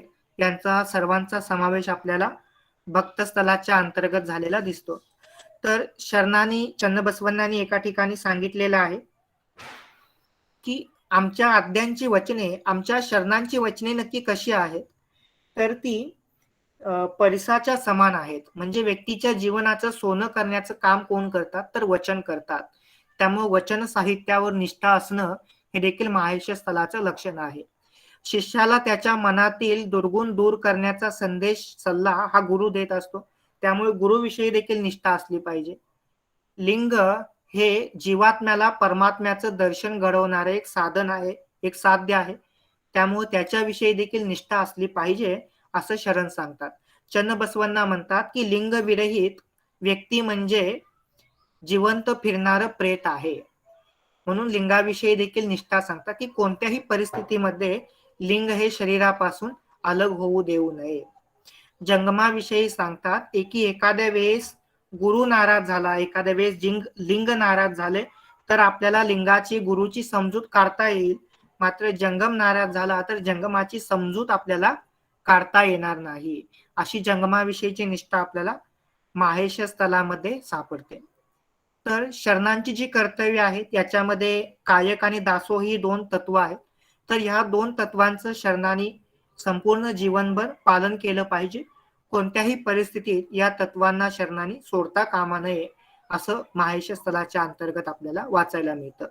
गयातील इष्टलिंगाशिवाय अन्य देवतांची उपासना करू नये. जात कुळ लिंग यांच्यामध्ये व्यक्तीमध्ये भेदभाव करू नये असं देखील ते सांगतात. म्हणजे या ठिकाणी एक महत्वाचा संदेश देखील शरण देतात. आजच्या काळामध्ये स्त्री भ्रूण हत्या हा महत्वाचा एक जटिल प्रश्न आपल्या समोर आहे. शरण सांगतात की केवळ जात आणि कुळ यांच्यामध्येच नाही तर लिंगावर आधारित ही भेदाभेद करू नयेत. किती महत्वाचा संदेश शरण देतात की काळवे ही उर्लिंग पेदींची पत्नी उर्लिंग पेदींच्या बरोबर ज्ञान ग्रहण करून देखील ती गुरु झाली नाही, ती काय राहिली, शरण राहिली. आणि शरण परिवारात राहून तिनं ज्ञानदानाचं काम केलेलं आपल्याला पाहायला मिळतं. म्हणजे स्त्रीच्या विषयीचा जो दृष्टिकोन आहे हा आपल्याला यामध्ये किती उन्नत झालेला आपल्याला दिसतोय. त्यानंतर सांगतात की स्त्रिया मासिक विटाळाचं सूतक पाळतात. शरण सांगतात तर मासिक विटाळाचं सूतक पाळू नये. जे लोक पंचसूतक पाळतात, आता पंचसूतक याचा अर्थ जन्माचं सूतक, मरणाचं सूतक, रजस्व सूतक, उच्चिष्ट सूतक आणि जातीचं सूतक, यांना पंचसूतक असं म्हटलेलं आहे. तर जे लोक पंचसूतक पाळतात तर हे कुत्र्यापेक्षाही हीन आहेत असं चन्नबसवण्णांनी एका वचनामध्ये आपल्याला सांगितलेलं दिसतं.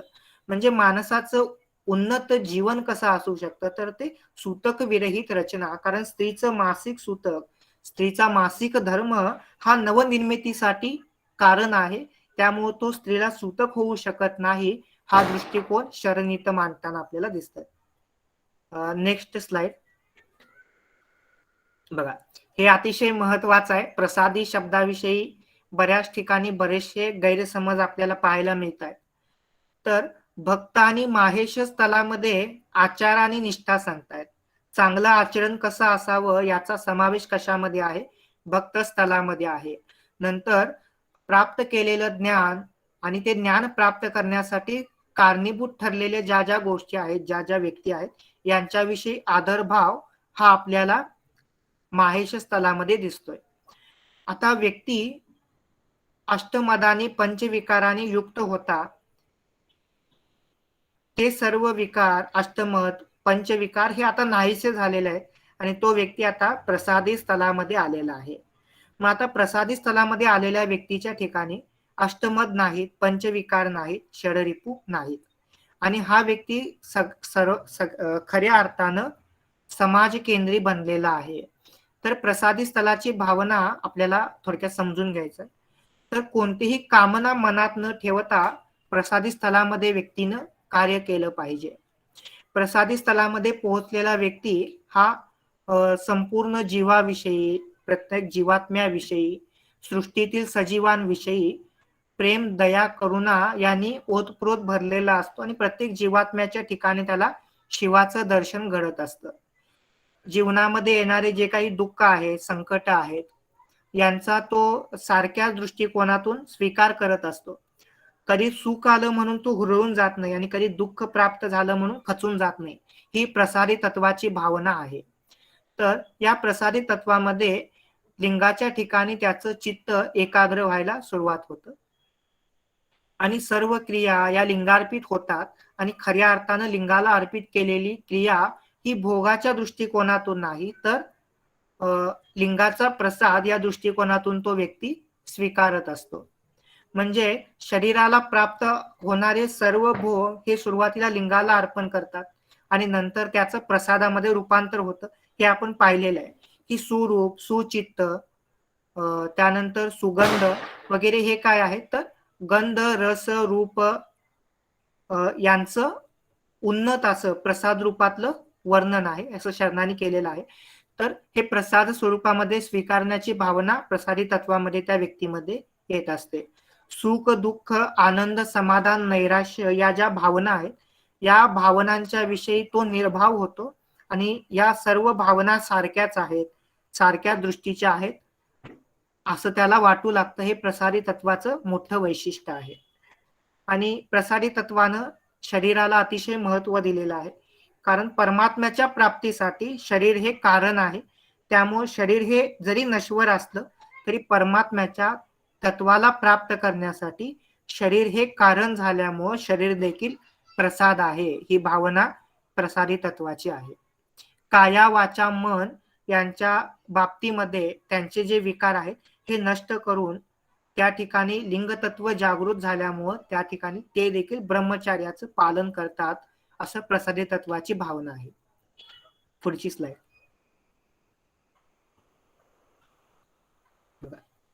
प्राणलिंगी स्थल.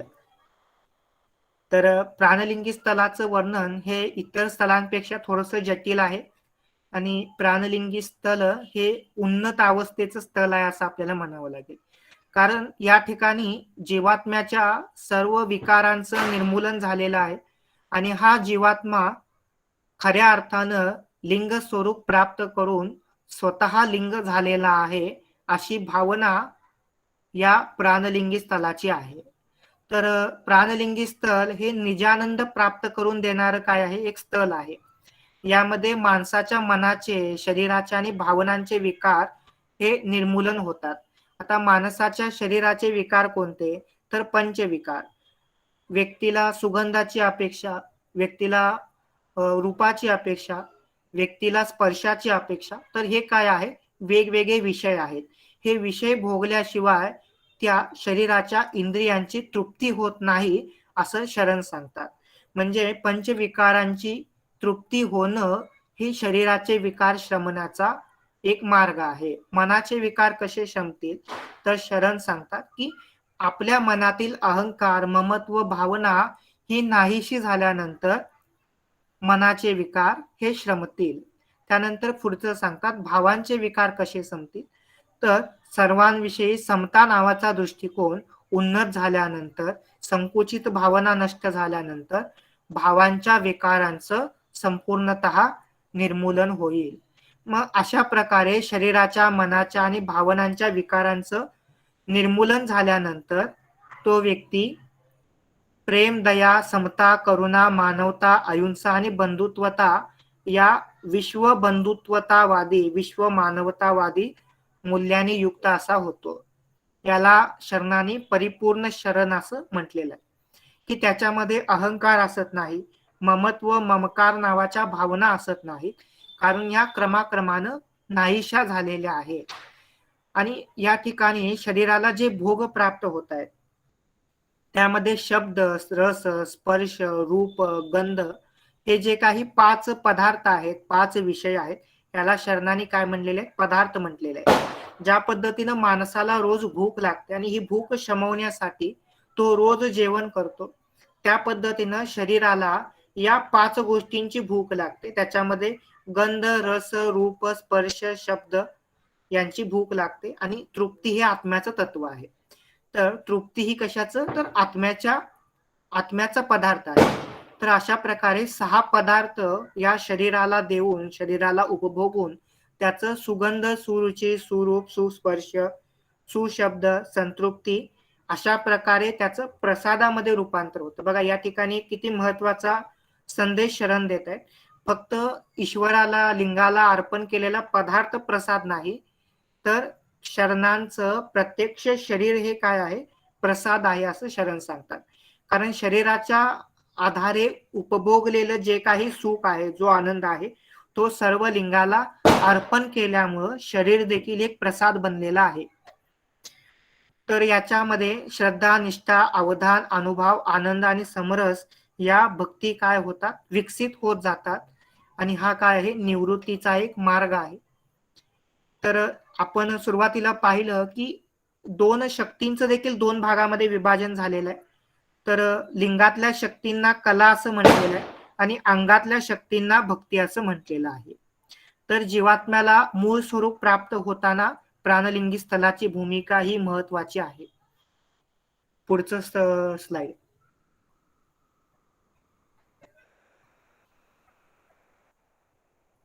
तर शरण स्थलाविषयी आपल्या सर्वांना माहिती आहे आणि शरण स्थलाविषयी आपण बऱ्याच वेळा चर्चा देखील करत असतो. तर शरण स्थलाविषयी शरण सांगतात की विवेकाच्या, ज्ञानाच्या आधारे व्यक्ती परिपूर्ण होतो आणि हा परिपूर्ण झालेला व्यक्ती अहंकार, मद विरहित असतो. तो ज्ञानानं समृद्ध असतो. त्याच्यामध्ये विनयशीलता नावाचा गुणधर्म असतो. आणि असा व्यक्ती ज्ञानानं समृद्ध झाल्यानंतर त्या ज्ञानाचा अहंकार देखील त्याला असत नाही. तन मन भाव यांच्या बाबतीमध्ये शरण हा शुद्ध असतो. त्याच्या सर्व भावना वासना ह्या मिटलेल्या असतात, शमलेल्या असतात. तो निर्गुण निर्भाव अवस्था प्राप्त केलेला असतो. त्याचं आचरण जे आहे ते सदाचारी असतं. स्त्रियांची तो लालच मध्ये बसवण्णांनी सांगितलेलं आहे. पर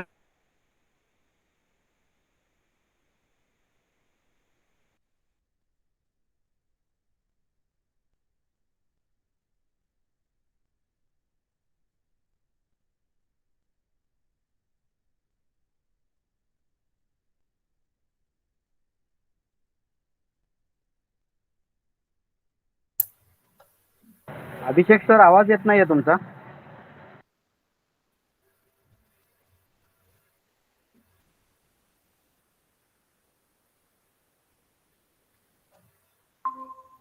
सॉरी, नेट कनेक्शन.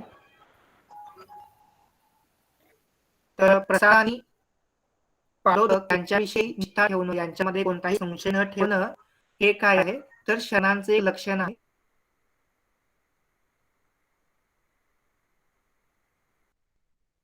असं शरणांच्या लक्षणाविषयी बसवण्णा सांगताना दिसतात.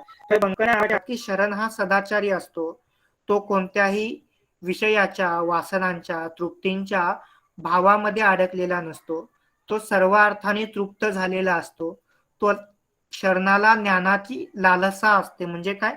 शरणाला स्त्रीची, संपत्तीची, जमिनीची आशा नाही, तर शरणाला ज्ञानाची लालसा आहे. म्हणजे शरणाला भूक कशाची आहे तर ज्ञानाची भूक आहे, असं शरण सांगतात. आणि अशा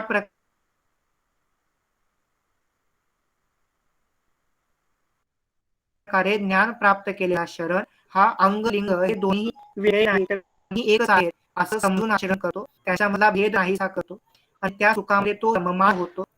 बाह्य आवडंबर सोडून तो अंतर्मुख होतो. अंतर्मुख होऊन जीवन जगतो. प्रत्येक गोष्ट ही अनुभव आणि विवेकाच्या आधारे तो जाणत असतो. तर हे शरणस्थलाचं लक्षण आहे. पुढची स्लाइड.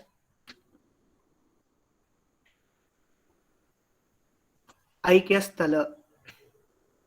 तर ऐक्यस्थल हा थोडासा जटिल विषय आहे, लवकर समजेल आपल्याला वाटत नाही, कारण का आपण याच्यावरची वचनं घेत नाही, पण त्या स्थलामधले जे भाव आहेत, जे त्याचं महत्व आहे,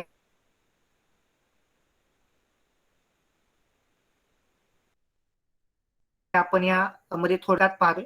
तर ऐक्यस्थलामध्ये व्यक्तीच्या सर्व तो क्रमाक्रमानं भक्त, माहेश, प्रसादी, प्राणलिंगी, शरण आणि ऐक्य अशी स्थल ओलांडत तो ऐक्यस्थलापर्यंत येऊन पोहोचलेला आहे. आणि या ठिकाणी जीवात्म्याची स्वतःच्या शरीरावरची आसक्ती देखील नाहीशी झालेली आहे. आणि शरीरावरची आसक्ती नाहीशी होते तेथे आपपर भाव, मी किंवा तू असा भेद त्या ठिकाणी राहत नाही. आणि बाहेरच्या ज्या गोष्टी आहेत, म्हणजे संपत्ती, संतती, स्त्री, जमीन, मान, प्रतिष्ठा, सन्मान, या सर्व गोष्टींवरचं त्याचं मन हे उडून जातं, निघून जातं आणि तो अंतर्मुख होतो. त्याचं मन स्थिर होतं. तन, मन आणि प्राण यांची निवृत्ती व्हायला सुरुवात होते. ते निर्भाव व्हायला सुरुवात होते. जीव आणि परमात्मा यांच्यामध्ये कोणताही भेद या ठिकाणी राहत नाही आणि दोघेही एकमेकामध्ये काय होतात? एकरूप होतात. शरणाने खूप सुंदर पद्धतीनं ऐक्यस्थलाचं वर्णन केलेलं आहे. शरण सांगतात की एखादी कळी उमलली नसेल, त्या कळीवर भुंगा येईल का? एखाद्या कापुराला आपण आग लावली नाही तर त्याचा सुवास आपल्याला जाणवेल का? असं त्या ऐक्यस्थलाचं वर्णन केलेलं आहे. म्हणजे ऐक्यस्थल म्हणजे काय तर अग्नीमध्ये कापूर टाकल्यानंतर तो कापूर पूर्णतः स्वतःचं अस्तित्व नाहीसं करतो आणि त्या अग्नीमध्ये विरून जातो आणि अग्नी विझल्यानंतर आपल्याला तो कापूर त्या ठिकाणी कुठेही दिसत नाही. त्या पद्धतीनं जीवात्मा या परमात्म्याच्या स्वरूपामध्ये संपूर्णतः विरून जातो आणि त्याचं स्वतःचं अस्तित्व नष्ट होऊन त्याला परमतत्वाची प्राप्ती होते आणि तो स्वतः लिंग स्वरूप होतो, स्वतः परमात्मा होतो. हे ऐक्यस्थलाचं एक लक्षण आहे, एक वैशिष्ट्य आहे. तर आपल्याला सर्वांना माहिती आहे. तर वेगवेगळ्या लोकांच्या संकल्पना आपल्याला दिसत आहेत. म्हणजे कोणत्या लोकांच्या संकल्पना?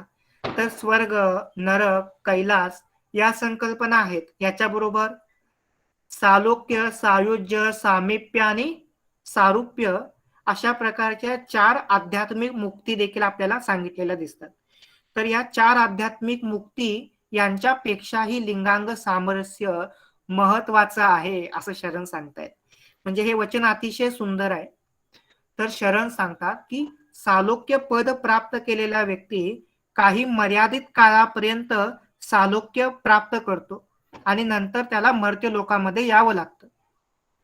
सामिप्य प्राप्त केलेला व्यक्ती काही मर्यादित काळापर्यंत सामिप्य पद प्राप्त करतो आणि नंतर त्याला मर्त्य लोकामध्ये यावं लागतं. सारुप्य प्राप्त केलेला व्यक्ती काही काळापर्यंत ते आनंद उपभोगतो आणि नंतर पुन्हा या मर्त्य लोकामध्ये संसारामध्ये येतो. त्यानंतर ते सांगतात की शेवटची जी मुक्ती जी शरणांनी सोडून अन्य धर्मांनी, अन्य संप्रदायांनी सांगितलेली आहे, त्याचं नाव आहे सायुज्य. तर सायुज्यामध्ये सुद्धा पुन्हा मर्त्य लोकामध्ये यावं लागतं, पुन्हा संसारामध्ये यावं लागतं. म्हणजे ते चिरंतन नाही, ते कधीतरी नष्ट होणार आहे. मात्र बसवांना आणि शरणांनी सांगितलेलं लिंगांग सामरस्य हे असा आनंद आहे, असं सुख आहे की त्यातून कधीही परत यावं लागत नाही. त्याला स्वतःला परमात्म्याचं तत्व प्राप्त होतं आणि ज्या पद्धतीनं कापूर विरून जातो त्याप्रमाणे तो जीवात्मा देखील त्या परमात्म्याच्या तत्वामध्ये संपूर्णतः विरून जातो, असं ऐक्यस्थळाचं वर्णन शरणांनी केलेलं आहे.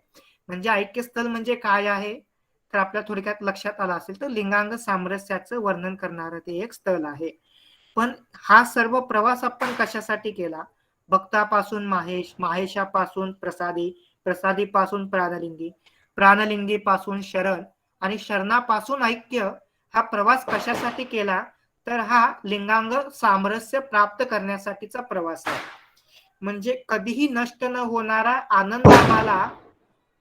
आनंद आम्हाला उपभोगायचा आहे, म्हणून आपण हा प्रवास करतोय. भक्त माहेश प्रसादी प्राणलिंगी शरण ऐक्य हा कायमचा आनंद प्राप्त करून देणारा प्रवास आहे असं आपण त्याला म्हणूया. तर या विषयावर बोलण्याची संधी दिली त्याबद्दल सर्वांचे धन्यवाद. आणि हा अतिशय जटिल विषय होता, आपण या विषयाला न्याय देऊ शकलो नाही, तरी देखील थोडक्यामध्ये आपण षटस्थलांचा परिचय करून घेतलेला आहे.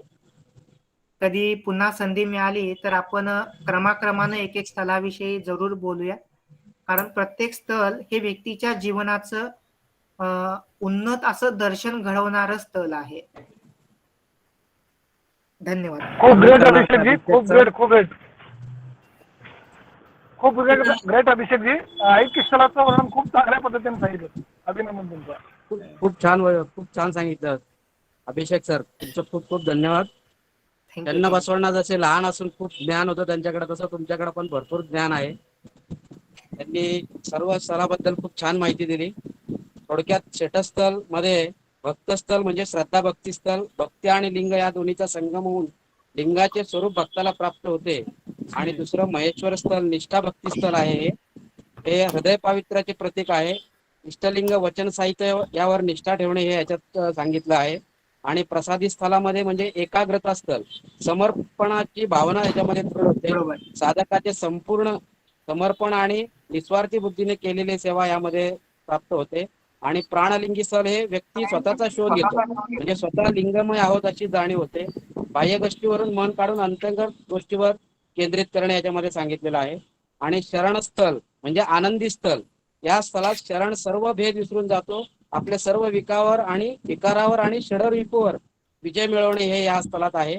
आणि ऐक्यस्थळ म्हणजे समदर्शन, समरसता म्हणजे ऐक्य, जिवंतपणे चरण गुरु लिंग जंगम यांच्याशी ऐक्य झालेला असतो. त्यामुळे मी माझे तू तुझ्याचे भेद असत नाहीत. अशा प्रकारे खूप छान असं विश्लेषण अभिषेक देशमाने सरांनी आपल्याला दिलेलं आहे.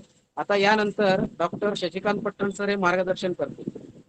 एक संकल्पना फक्त सांगायची आहे. बघा, बऱ्याचशा वेळी संसार या शब्दाचा देखील चुकीचा अर्थ घेतला जातो. तर संसार याचा अभिषेक सर, तुम्हाला तुमचा कॅमेरा ऑन करा, आम्हाला तुम्हाला बघायची इच्छा आहे सर्वांना.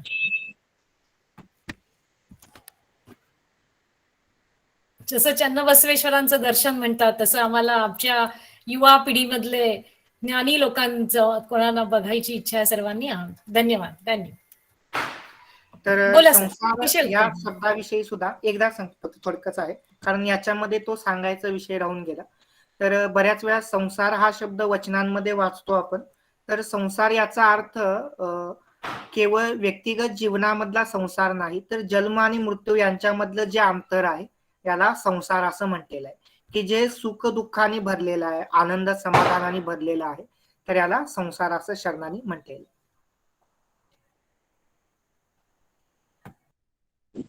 पटण सर मार्गदर्शन करा.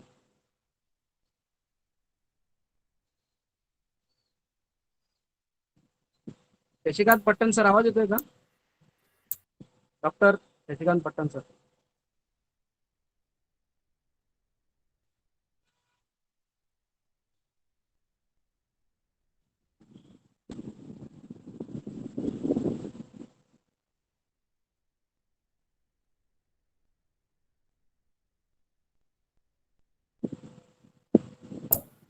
नाही सर, नाहीयेत. आपण पुढे जाऊया. मग आता आभार प्रदर्शनचं करायचं का मॅडम? हो चालेल. ऍडव्होकेट मनीषाताई महाजन आभार प्रदर्शन करतील.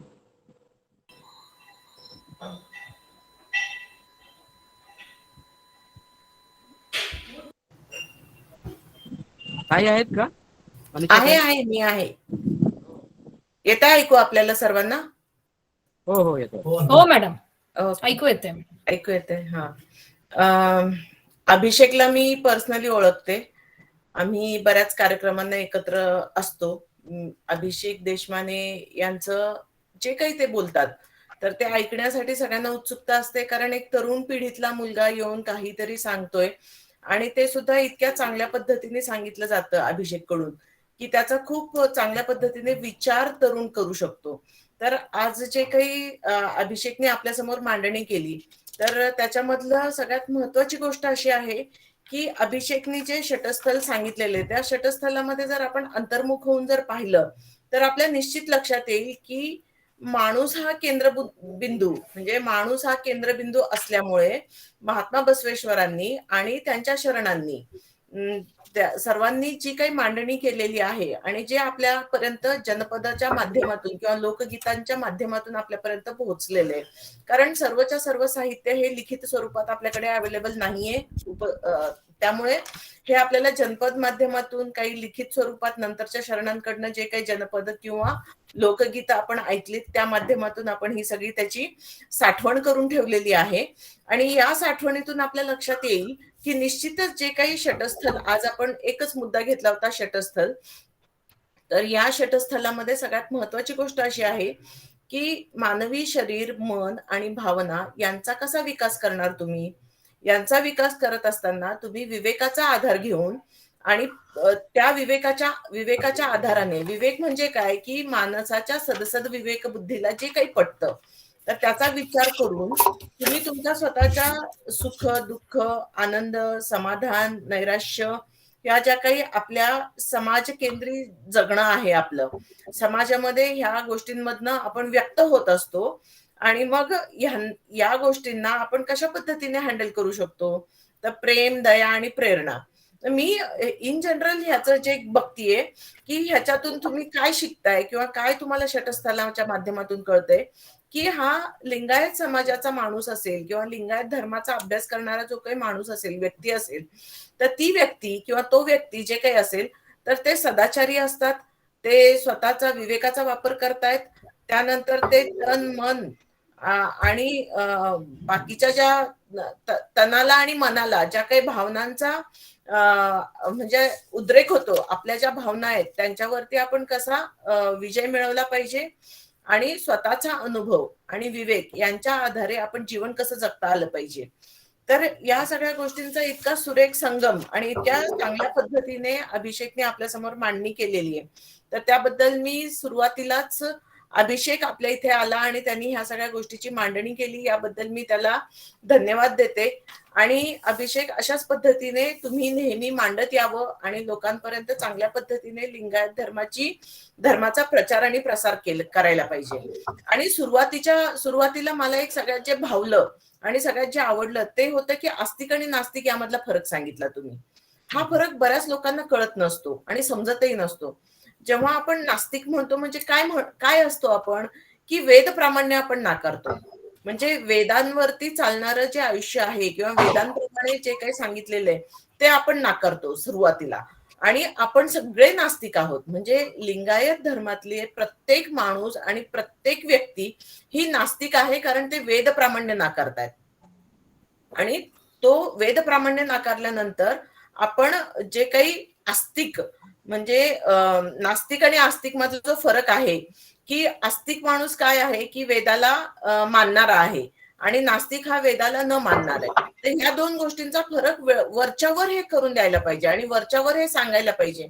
कारण जर आपण वेळच्या वेळी ह्या गोष्टी सांगत आलो आणि समाजाला हे समजत गेलं तर निश्चितपणे आपल्या लक्षात येईल की अशा पद्धतीने आस्तिक आणि नास्तिक मधला फरक आणि त्याच्यानंतर मानवाच्या ज्या भावना आहेत त्यांच्याशी कशा पद्धतीने आपण हँडल करता आलं पाहिजे, या सगळ्या गोष्टी आपल्याला समाजापर्यंत पोहोचवता येतील. आणि समाजापर्यंत पोहोचवत असताना आपण त्या माध्यमातून की प्राणी हत्या, जीव हत्या ह्या गोष्टी करू नयेत, कोणाला दुःख पोहोचू नये, आपण चांगल्या पद्धतीचं जीवन व्यतीत केलं पाहिजे, या सगळ्या गोष्टींचा समावेश त्याच्यामध्ये होतो. आणि म्हणूनच ह्या सगळ्या गोष्टींसाठी या गोष्टी सारखं लोकांच्या समोर आलं पाहिजे. आणि मग ते नंतर जीवन जगत असताना त्याचं आचरण केलं पाहिजे. या बाबतीत सुद्धा आपण एक चांगला लेखाजोखा तयार करू शकतो की आचरण कशा पद्धतीने केलं पाहिजे. आणि म्हणून मग आपण आचरण करत असताना आजची जी सामाजिक परिस्थिती आहे, आजच्या समाजाला जे आवश्यक आहे त्या पद्धतीने ह्या सगळ्या गोष्टींचा आपण विचार करून आपण जीवन जगलं पाहिजे. असं त्याच्यामधनं तुम्ही जे काही सांगितलेलं आहे ते खूप भावण्यासारखं आहे, पटण्यासारखं आहे, सगळ्यांना आवडण्यासारखं आहे. त्याच्यामुळे आपण इथे आलात, आपण आपली मांडणी केली चांगल्या पद्धतीने, शांत पद्धतीने, ती खूप सगळ्यांना आवडली, मला तर खूपच आवडली. आणि अशाच पद्धतीने आपण नेहमी मांडणी करायला पाहिजे, जेणेकरून लिंगायत समाजाबद्दलचा किंवा लिंगायत धर्माबद्दलचा लोकांचा जो काही विचार आहे तो विचार चांगल्या पद्धतीने लोकांपर्यंत आपण पोहोचू शकतो. त्यानंतर आजचे कार्यक्रम म्हणजे आपण इथे आलात, आपले खूप खूप आभार आणि धन्यवाद. त्यानंतर आपल्या नेहमीच म्हणजे जयश्री पटन मॅडम हे जे सुरुवातीला प्रस्तावना करतात किंवा या कार्यक्रमाबद्दलची माहिती देतात, तर ते खूप चांगल्या पद्धतीने मॅडम माहिती देत असतात. त्याच्यामुळे मॅडमचा सुद्धा आभार आणि धन्यवाद. त्यानंतर विद्या मगदुम ताईंनी इथे जे गायन केलं किंवा त्यांनी जे काही इथे वचनाचं गायन करून त्या वचनाचा अर्थ सांगण्याचा प्रयत्न केला, त्यांचेही आभार. त्यानंतर आपल्या कार्यक्रमाला नेहमीच जे चांगल्या पद्धतीचं सूत्रसंचलन करत असतात रवींद्रांना, तर आपले सुद्धा आभार, धन्यवाद. त्यानंतर ह्या कार्यक्रमाच्या व्यवस्थापनामध्ये, संयोजनामध्ये रुद्रमूर्ती सर आणि कुमार राजांना हे आपल्याला जे टेक्निकल सहाय्य करतात याच्याबद्दल सुद्धा त्यांचे आभार. आणि सुजाता पाटील मॅडमचे विशेष आभार की त्या सर्वांना पर्सनल मेसेज करतात, त्या सर्वांना जितकं जमेल तितक्या पद्धतीने पर्सनली फोन करून सांगतात की आज कार्यक्रम आहे, मराठीमध्ये कन्नडमध्ये दोन्ही भाषेमध्ये त्या प्रत्येकाला फोन करून सांगतात की आज कार्यक्रम आहे, कार्यक्रमाला तुम्ही अटेंड व्हा, तुम्ही ऐका, खूप चांगल्या पद्धतीने कार्यक्रमाला रिस्पॉन्स मिळतोय असं त्या प्रत्येकाला सांगतात. त्याबद्दल सुजाता पाटील ताई यांचा सुद्धा खूप खूप आभार आणि धन्यवाद. आणि अशाच पद्धतीने आपण हे कार्यक्रम लोकाभिमुख करावेत, लोकांपर्यंत चांगले विचार पोहोचवावेत, यासाठी आपण हा कार्यक्रम घेत असतो. म्हणून संयोजकांचे पुन्हा एकदा आभार. आणि हा कार्यक्रम इथेच संपलाय असं जाहीर करण्या अगोदर कोणाला काही बोलायचं असेल तर आपण ते बोलू शकता, अदरवाईज आपण हा कार्यक्रम इथेच संपवूयात. नंतर तुम्ही पर्सनली मेसेज करून तुम्ही पुढच्या कार्यक्रमाला किंवा आधी तुमच्या प्रश्नांची उत्तरं आपल्या सर्व कार्यकर्त्यांकडनं मिळू शकता. जयश्री मॅम काही बोलायचंय कोणाला? माझ्या मते सुजाता मॅडमला बोलायचंय. अभिषेक दादा, फार खूप छान माहिती आम्हाला दिली तुम्ही. षटस्थलाबद्दल खूप 45 मिनिटामध्ये म्हणजे मिती कालावधीमध्ये फार खूप सुंदर माहिती तुम्ही दिली, त्याबद्दल खूप खूप धन्यवाद तुम्हाला. आणि असंच तुमचं मार्गदर्शन आणि तुमचं व्याख्यान परत परत व्हावं म्हणून माझं इच्छा आहे. आणि इथं उपस्थित असणारे सर्व शरणवंदना मी स्वागत आणि अभिनंदन देते. हा, धन्यवाद ताई. हा, काय माहिती का, आमचा धन्यवाद. रोज संध्याकाळी सगळ्यांना सांगतो, रोज संध्याकाळी आमचा एक अनुभव मंडप असतो. तर या अनुभव मंडपामध्ये आम्ही क्रमाक्रमानं भक्त माहेश अशा एकूण 6 स्थलांचा अभ्यास करतोय. सध्या भक्त स्थलाचा अभ्यास चालू आहे. तर याच्यामध्ये कंटिन्यू जर तुम्ही जॉईन झालात तर तुम्हाला याविषयी अजून थोडी माहिती मिळेल. कारण या 45 मिनिटांमध्ये आपण याविषयी बोलू शकू, सांगू शकू असं काय हे इतकं सोपं नाही आहे. कारण एक अंगस्थल लिंगस्थल सिद्धांत सांगण्यासाठी 8 मिनिटांचा वेळ लागतो. आपण तो काही घेतलेला नाही, आपण थोडक्यामध्ये त्याला सांगितलेला आहे. म्हणजे हा थोडक्यात सांगून संपणारा विषय नाही आहे. तो आम्ही जवळजवळ 2 महिन्यापासून चर्चा करतो. तर त्यामध्ये तुम्ही जॉईन झालात तर तुम्हाला अजून थोडीशी माहिती मिळेल, आपली चर्चा होईल. आणि एक गोष्ट अशी आहे की महाराष्ट्रामध्ये किंवा एकंदरीत कर्नाटकामध्ये जर आपण विचार केला तर धर्माचं तत्वज्ञान सांगायचं म्हटलं की त्यांना भगवे लोक पाहिजेत. आणि भगवं धारण करणारा व्यक्तीच धर्माविषयी बोलू शकतो किंवा तोच अधिकारी आहे असं म्हणण्याचे एक दृष्टिकोन आहे. पण तो चुकीचा आहे. कारण का, हडपद लिंगम्मा या हडपद अप्पण्णांच्या पत्नी होत्या, त्या संसारी होत्या, तरी देखील षटस्थल तत्वज्ञानाचं उन्नत ज्ञान त्या सांगतात. काय म्हणतात तर आधार चक्राचा अग्नी प्रदीप्त होऊन वरच्या दिशेने गेला आणि पश्चिम चक्राचं द्वार उघडलं. म्हणजे परमानंदाची प्राप्ती मला कशी झाली हे फक्त 2 शब्दामध्ये हडपद लिंगम्मानी सांगितलेलं आहे. हडपद लिंगम्मा काही संन्यासी नव्हत्या, त्या अप्पण्णांच्या पत्नी होत्या, तरी देखील त्यांनी हे षटस्थलाचं ज्ञान आपल्याला सांगितलेलं आहे. त्यामुळे हा दृष्टिकोन देखील बदलणं एकदम गरजेचं आहे. आता मॅडमांनी सांगितलं त्या पद्धतीने. तर त्या अनुभव मंडपला सगळ्यांनी जॉईन होत जा. संध्याकाळी 8 वाजता आहे. तर याच्यामध्ये आपण षटस्थलांच्या विषयी चर्चा करत असतो. धन्यवाद दादाजी, धन्यवाद. खूप छान sir. Thank you once again Abhishek. तुम्ही खूप चांगल्या पद्धतीने मांडणी करत असता. Patan sir, doctor Shashikant Patan sir note. हो होतो मी. आणि पूर्ण त्यांचं अभिषेक सरांचं ऐकले मी. अभिषेक देशमानेला जवळजवळ 7-8 वर्षापासून ओळखतो मी. औरंगाबादला आम्ही भेटलो. आपली अनुभव मंडपचं चरण बसवणं म्हटलं तर अभिषेक देशमाने सर, एवढे चांगलं षटस्थल त्यांनी मांडणी केली. आणि मला खूप म्हणजे आदर आहे. सगळं 36 स्टेजेस ऑफ अनुभव मंडपचं गुरुचं गुरु हे भक्त महेश भक्तांचं 6 स्थल होते. असं 6x6 36 स्थलांचं बद्दल मी डॉक्टर जयश्रीच्या बरोबर चर्चा करत होते. ते त्याप्रमाणेच पूर्ण केले. परंतु काय झालं, त्यांचे बोलणे म्हणजे विचार सही आहे, खरं आहे की आम्ही भगवा घालणार माणूस गुरु आहे असं. ಕನ್ನಡದಾಗ ಹೇಳ್ರಿ, ಎಲ್ಲಾರು ಕನ್ನಡದವ್ರು ಅದಾರ್ರಿ. ಅಭಿಷೇಕ್ ಸರ್ ಕಾವಿ ಹಾಕಿದವರು ಗುರು ಎಂದು ನಮಗೆ ಕಾವಿಗಳ ಕಾಲಿಗೆ ಬೀಳ್ತಕ್ಕಂತ ದಡ್ಡತನ ನಮ್ದು ಎಲ್ಲಿವರೆಗೆ ಹೋಗೋದಿಲ್ಲೋ ಅಲ್ಲಿ ತನಕ ಅಷ್ಟ ಷಟಸ್ಥಲಗಳು ತಿಳಿಯೋದಿಲ್ಲ. ಷಟಸ್ಥಲಗಳ ವ್ಯಕ್ತಿ ವಿಕಸನದ ಆತ್ಮ ನಿವೇದನೆ, ಆತ್ಮ ಅನುಸಂಧಾನದ ಹಂತ, ವಿಕಸನದ ಹಂತದು. ಭಕ್ತ ಸ್ಥಳ, ಭಕ್ತ ಮಹೇಶ ಸ್ಥಳ ಇದು ಶ್ರೇಣೀಕೃತವಾದಂತ ವ್ಯವಸ್ಥೆ ಅಲ್ಲ. ಇಡೀ ಜಗತ್ತಿಗೆ ಏನಾದ್ರೂ ಶರಣರು ಕೊಡುಗೆ ಕೊಟ್ಟಿದ್ರೆ ಅದು ಷಟಸ್ಥಲ. ಯಾಕಂದ್ರೆ ಅಷ್ಟಾವರಣದೊಳಗಿನ ಗುರು ಅಲ್ಲಿ ಇರತಕ್ಕಂಥ ವಿಭೂತಿ, ಮಂತ್ರ, ಲಿಂಗ ಇರಲಿಲ್ಲ, 1000 ಲಿಂಗಗಳಿದ್ದು, ಆದ್ರೆ ಅವುಗಳ ವಿಭಿನ್ನ ವ್ಯಾಖ್ಯಾನ ಕೊಟ್ಟರು.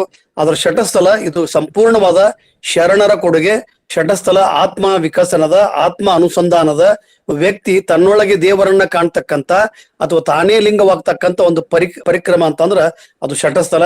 ಅವ್ರು ಹೇಳ್ದಂಗೆ ಹಡಪದ ಅಪ್ಪಣ್ಣ ಮತ್ತು ಲಿಂಗಮ್ಮರ ಮನೆಯೊಳಗೆ ಬೆಳೆದಂತ ಚನ್ನ ಬಸವಣ್ಣ ಷಟಸ್ಥಲ ಚಕ್ರವರ್ತಿ ಅಂತ ಅನ್ಸ್ಕೊಂತಾನ. ಷಟಸ್ಥಲ ಚಕ್ರವರ್ತಿ ಇವತ್ತಿನ ಹುಟ್ಟು ಹಬ್ಬ, ಅವತ್ತು ಜಯಂತಿ ದಿವಸ ಅಭಿಷೇಕ್ ಮಾನೆ ತುಂಬಾ ಅರ್ಥಪೂರ್ಣವಾಗಿ ಹೇಳ್ಯಾರ. ಮತ್ ಷಟಸ್ಥಲದ ನಾವು ಕೂಡ ಸಂಡೇ ಮತ್ತು ಬೇರೆ ಶನಿವಾರ ದಿವಸ ನಾನೇ ಸ್ವತಃ ಅದನ್ನ ಷಟಸ್ಥಲಗಳ ಬಗ್ಗೆ ತಗೊಂತೀನಿ. ಅಷ್ಟಾವರಣಗಳ ವಿಭಿನ್ನ ವ್ಯಾಖ್ಯಾನ, ಪಂಚಾಚಾರಗಳ ಕರ್ತವ್ಯಗಳನ್ನ ಹೇಗೆ ಶೈವೀಕರಣಗೊಳಿಸಿದ್ರು, ಹೇಗೆ ಅದನ್ನ ಮತ್ತೆ ಸನಾತನ ಸಂಪ್ರದಾಯವಾದಗಳು ಕೊಡಿಸಿದ್ರು ಅಂತಕ್ಕಂಥ ವಿಚಾರವನ್ನ ಈಗ ಅವತ್ತು ಸೂಕ್ಷ್ಮವಾಗಿ ಹೇಳ್ದ. ಅಂದ್ರೆ ಕಾವಿ ಹಾಕಿದವರು, ಸ್ವಾಮೀಜಿ ಅನ್ನೋರು, ಮಠ ಕಟ್ಟಿದವರು ತತ್ವ ಬೋಧನೆ ಮಾಡಂಗಿಲ್ಲ. ಯಾಕಂದ್ರೆ ನಮ್ಮ ಶರಣ ಧರ್ಮ ಮಠದೊಳಗಿನ ಧರ್ಮ ಅಲ್ಲ, ಗುಡಿಯೊಳಗಿನ ಧರ್ಮ ಅಲ್ಲ, ಮನೆಯೊಳಗಿನ ಧರ್ಮ. ಮನೆಗಳು ಮಹಾಮನೆಗಳಾಗಬೇಕು ಅಂದಾಗ ನಿಜವಾದ ಶಟಸ್ಥಲದ ಪರಿಕಲ್ಪನೆ ಆಗತ್ತ. ಐಕ್ಯ ಅಂತಂದ್ರೆ ಸಾವಲ್ಲ, ಐಕ್ಯ ಅಂದ್ರೆ ನಿನ್ನೊಳಗೆ ನೀನು ಕೂಡ್ಕೊಳ್ತಕ್ಕಂತ ಒಂದು ಪರಿಕ್ರಿಯೆ. ಐಕ್ಯ ಸ್ಥಳ ಅಂತಂದ್ರೆ ಬಹಳ ಜನ ಸಾವು ಅಂತ ತಿಳ್ಕೊಂಡಾರ. ಭಕ್ತನಾಗುವುದು ಐಕ್ಯ ಸ್ಥಳ, ಮಹೇಶನಾಗುವ ಐಕ್ಯ ಸ್ಥಳ, ಪ್ರಸಾದಿ ಸ್ಥಳ ಆಗಿತ್ತೆ. ಪ್ರತಿಯೊಂದು ಸ್ಥಳದೊಳಗ ತನ್ಮಯಿತ ಸ್ವಾಯತವು ಬಸವಣ್ಣ, ಸನ್ನಿತವು ಬಸವಣ್ಣ ಅಂತಾರ. ಆಯತವು ಬಸವಣ್ಣ, ಸ್ವಾಯತವು ಬಸವಣ್ಣ, ಸನ್ನಿತವು ಬಸವಣ್ಣ ಅಂತಾರ. ಆ ಲಿಂಗವೇ ತಾನಾಗಬೇಕು. ಆಯತವು ಲಿಂಗ, ಲಿಂಗ ಆಯತ, ಲಿಂಗ ಸ್ವಾಯತ, ಲಿಂಗ ಸನ್ನಿತ, ಲಿಂಗವೇ ನಾಮ ಆಗ್ಬೇಕು. ಈ ಅಂಗವೇ ಲಿಂಗ ಆಗ್ಬೇಕು. ಅದು ಶಟಸ್ಥಲದ ಮೂಲ ಉದ್ದೇಶ. ತುಂಬಾ ಚೆನ್ನಾಗಿ ಮಾತಾಡಿದ್ದಾರೆ Abhishek. I wish you really good success and read more books and come out of all these chakras. Swadhisthana चक्र हे नंतरचा 16 शताब्दीमध्ये ते इन्कॉर्पोरेट केलेली आहे. ते सगळं शरणांचं काही नाही, हे आत्मविकसनाचं चर्चा आहे. आणि हे चक्र मूलाधार चक्र म्हणा, कुंडली आहे, त्याच्याबद्दल शरण लोकांनी कुठेही त्याचं सादर नाही केले. ಎಲ್ಲಿಯೂ ಶರಣರು ಈ ಕುಂಡ್ಲಿ ಚಕ್ರ ಆಗ್ಲಿ, ಕುಂಡ್ಲಿನಿ ಜಾಗೃತ ಆಗೋದಾಗ್ಲಿ ಇದ್ರ ಬಗ್ಗೆ ಯಾರು ಹೇಳಿಲ್ಲ. ತಾನ ಎಲ್ಲರಿಗೂ ಆಗೈತಿ, ನಮ್ಗೆ ಅಷ್ಟೇ ಅಲ್ಲ, ಹಿಂದೂ ಮುಸಲ್ಮಾನ್ ಕ್ರೈಸ್ತ ಎಲ್ಲರಿಗೂ ಆಗೈತಿ, ಲಿಂಗಾಯತರ ಅಷ್ಟಿಗೆ ಆಗೈತಿ. We are totally different from other religion and cost. Let us hope that it will Shatasthala will lead us to the highest excellence of our life for the self realization. Thank you one and all, sir.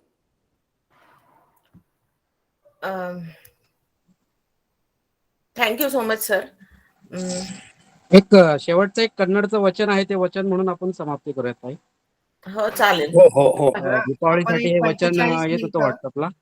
45 मिनिटं आपण या विषयावर चर्चा केली. थोडक्यात याचं आपण जर सार काढला तर आपली एक गोष्ट लक्षात येते की शटस्थ सिद्धांत म्हणजे काय आहे. तर माणसाच्या शरीराचे, मनाचे आणि भावांचे जे विकार आहेत, ज्यांना अष्टमत, षडरिपू आणि पंचविकार असं म्हटलेलं आहे, तर यांचं निवारण करून त्या ठिकाणी अहिंसा, दया, प्रेम, शांती, करुणा आणि बंधुता, समता ही तत्व विकसित होणं, यासाठी हा संपूर्ण 6 पायऱ्यांचा सिद्धांत आहे. याच्या पलीकडे आपण याविषयी दुसरं काही सांगण्याची गरज नाही, कारण हा याच्यामध्ये संपतो. हो, करेक्ट सर. सर मी एक 2 मिनिट खातो, कसंही वेळ झालाय. खाऊ नका तुम्ही, बोला चनवीर सर, खाऊ नका तुमच्याशिवाय तुम्ही. चनवीर दादा, जगद्गुरु आहे तुम्ही, जगद्गुरु तुम्हाला अधिकार आहे, पूर्ण अधिकार आहे चनवीर स्वामीजीला. चनवीर दादांशिवाय शटस्थल पूर्ण होणार नाही. नाही, त्यासाठीच मला वाटलं की बाबा आपण फक्त प्रेक्षक होतो इतके वेळ, आपण बोलावं. मला 2 गोष्टी आवर्जून सांगायच्या आहेत की जे कावीबद्दल तुम्ही बोललात. नक्कीच आपल्याला ठराविक माणूस तो कावी आहे किंवा त्याचा आडनाव भद्रेश्वर मठ आहे त्यांनी ते सांगावं, हे आपल्याला मान्य नाही आहे. लिंगायतिझम हे एकमेव असं आहे की तर कुणीही गुरु होऊ शकतो, कुणीही भक्त होऊ शकतो. लिंगायत कुणी होऊ शकतं, कुणीही होऊ शकतं. तसं गुरु कोण होऊ शकतं, कुणीही होऊ शकतं. म्हणजे ಲಿಂಗಾಯತಿಸಮ್ ಲಿಂಗ ಕಟ್ಕೊಳ್ಳೋದು, ಅದರದ್ದು ಪೂಜಾ ಮಾಡೋದು, ಅದರದ್ದು ರೂಲ್ಸ್ ರೆಗ್ಯುಲೇಷನ್ಸ್ ಫಾಲೋ ಮಾಡ್ತಿದ್ರು ಅವರೆಲ್ಲರೂ ಲಿಂಗಾಯತರು, ते सगळे लिंगायत. तसं कुणीही त्या सगळ्या पलीकडं, म्हणजे मी ह्या सगळा पैस मुद्दाम सांगतोय. मांजरीला एक कार्यक्रम झाला होता गेल्या महिन्यामध्ये.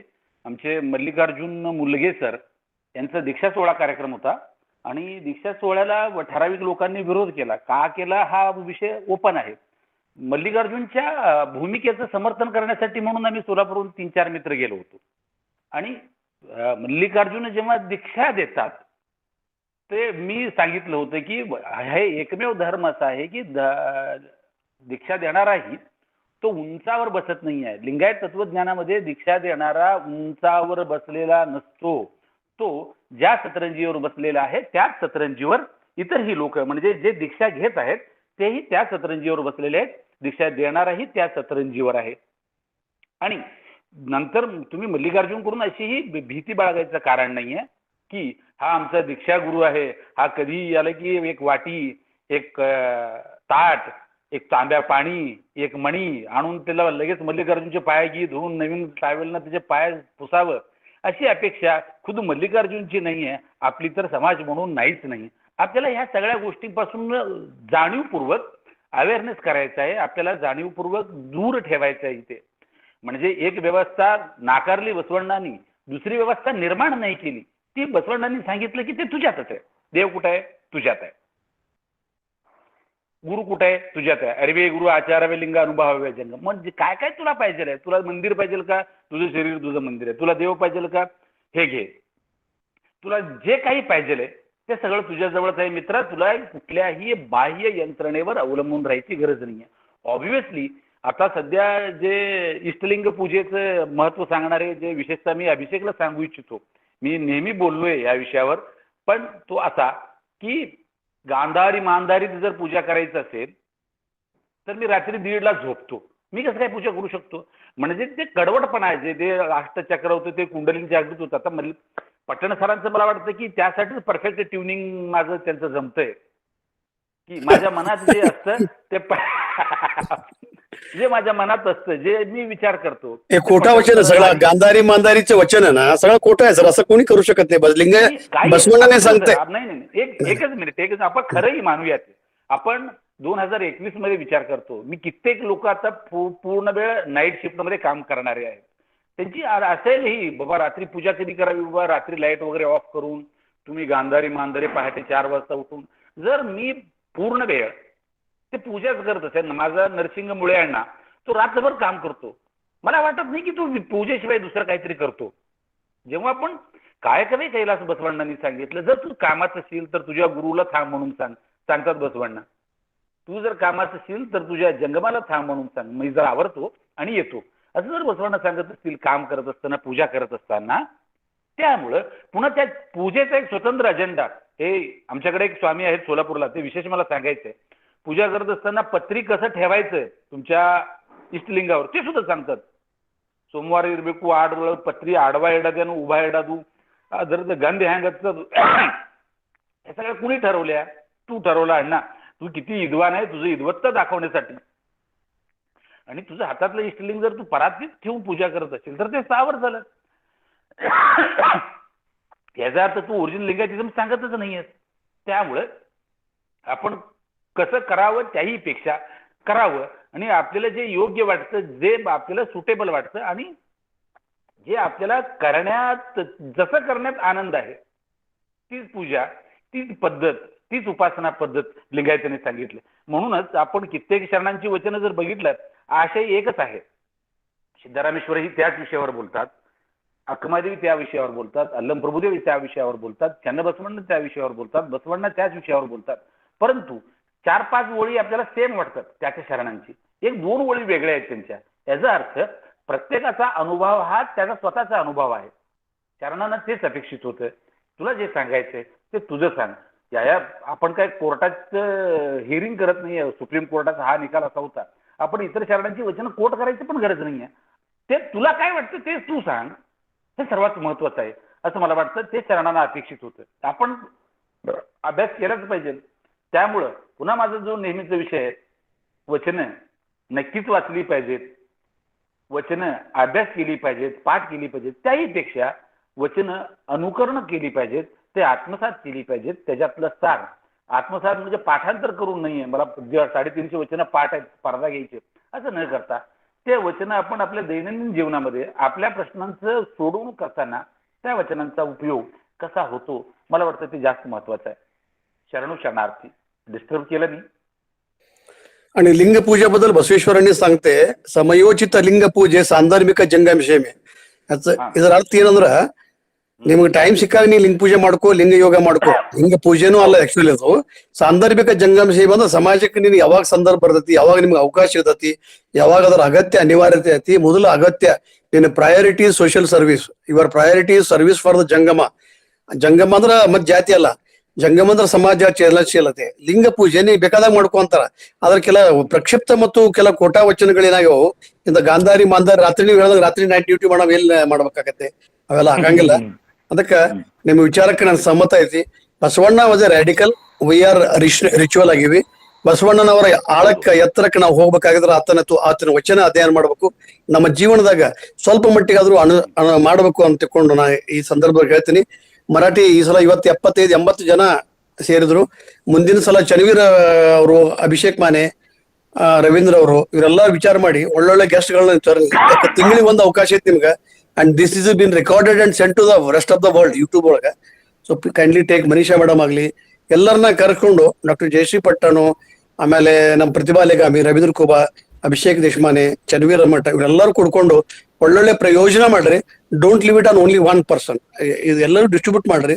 Certainly it will be a good program. Thank you very much. ಧನ್ಯವಾದ ಸರ್, ಧನ್ಯವಾದಗಳು. Thank you. I think we need to end up the program. Manisha मॅडमनी वोट ऑफ थँक दिलंच आहे, संपलंय. तर आपण इथंच थांबूया आता कार्यक्रम Yes, समाप्ती म्हणून. thank you one and all. Okay, thank you all. Okay, thank you. Bye.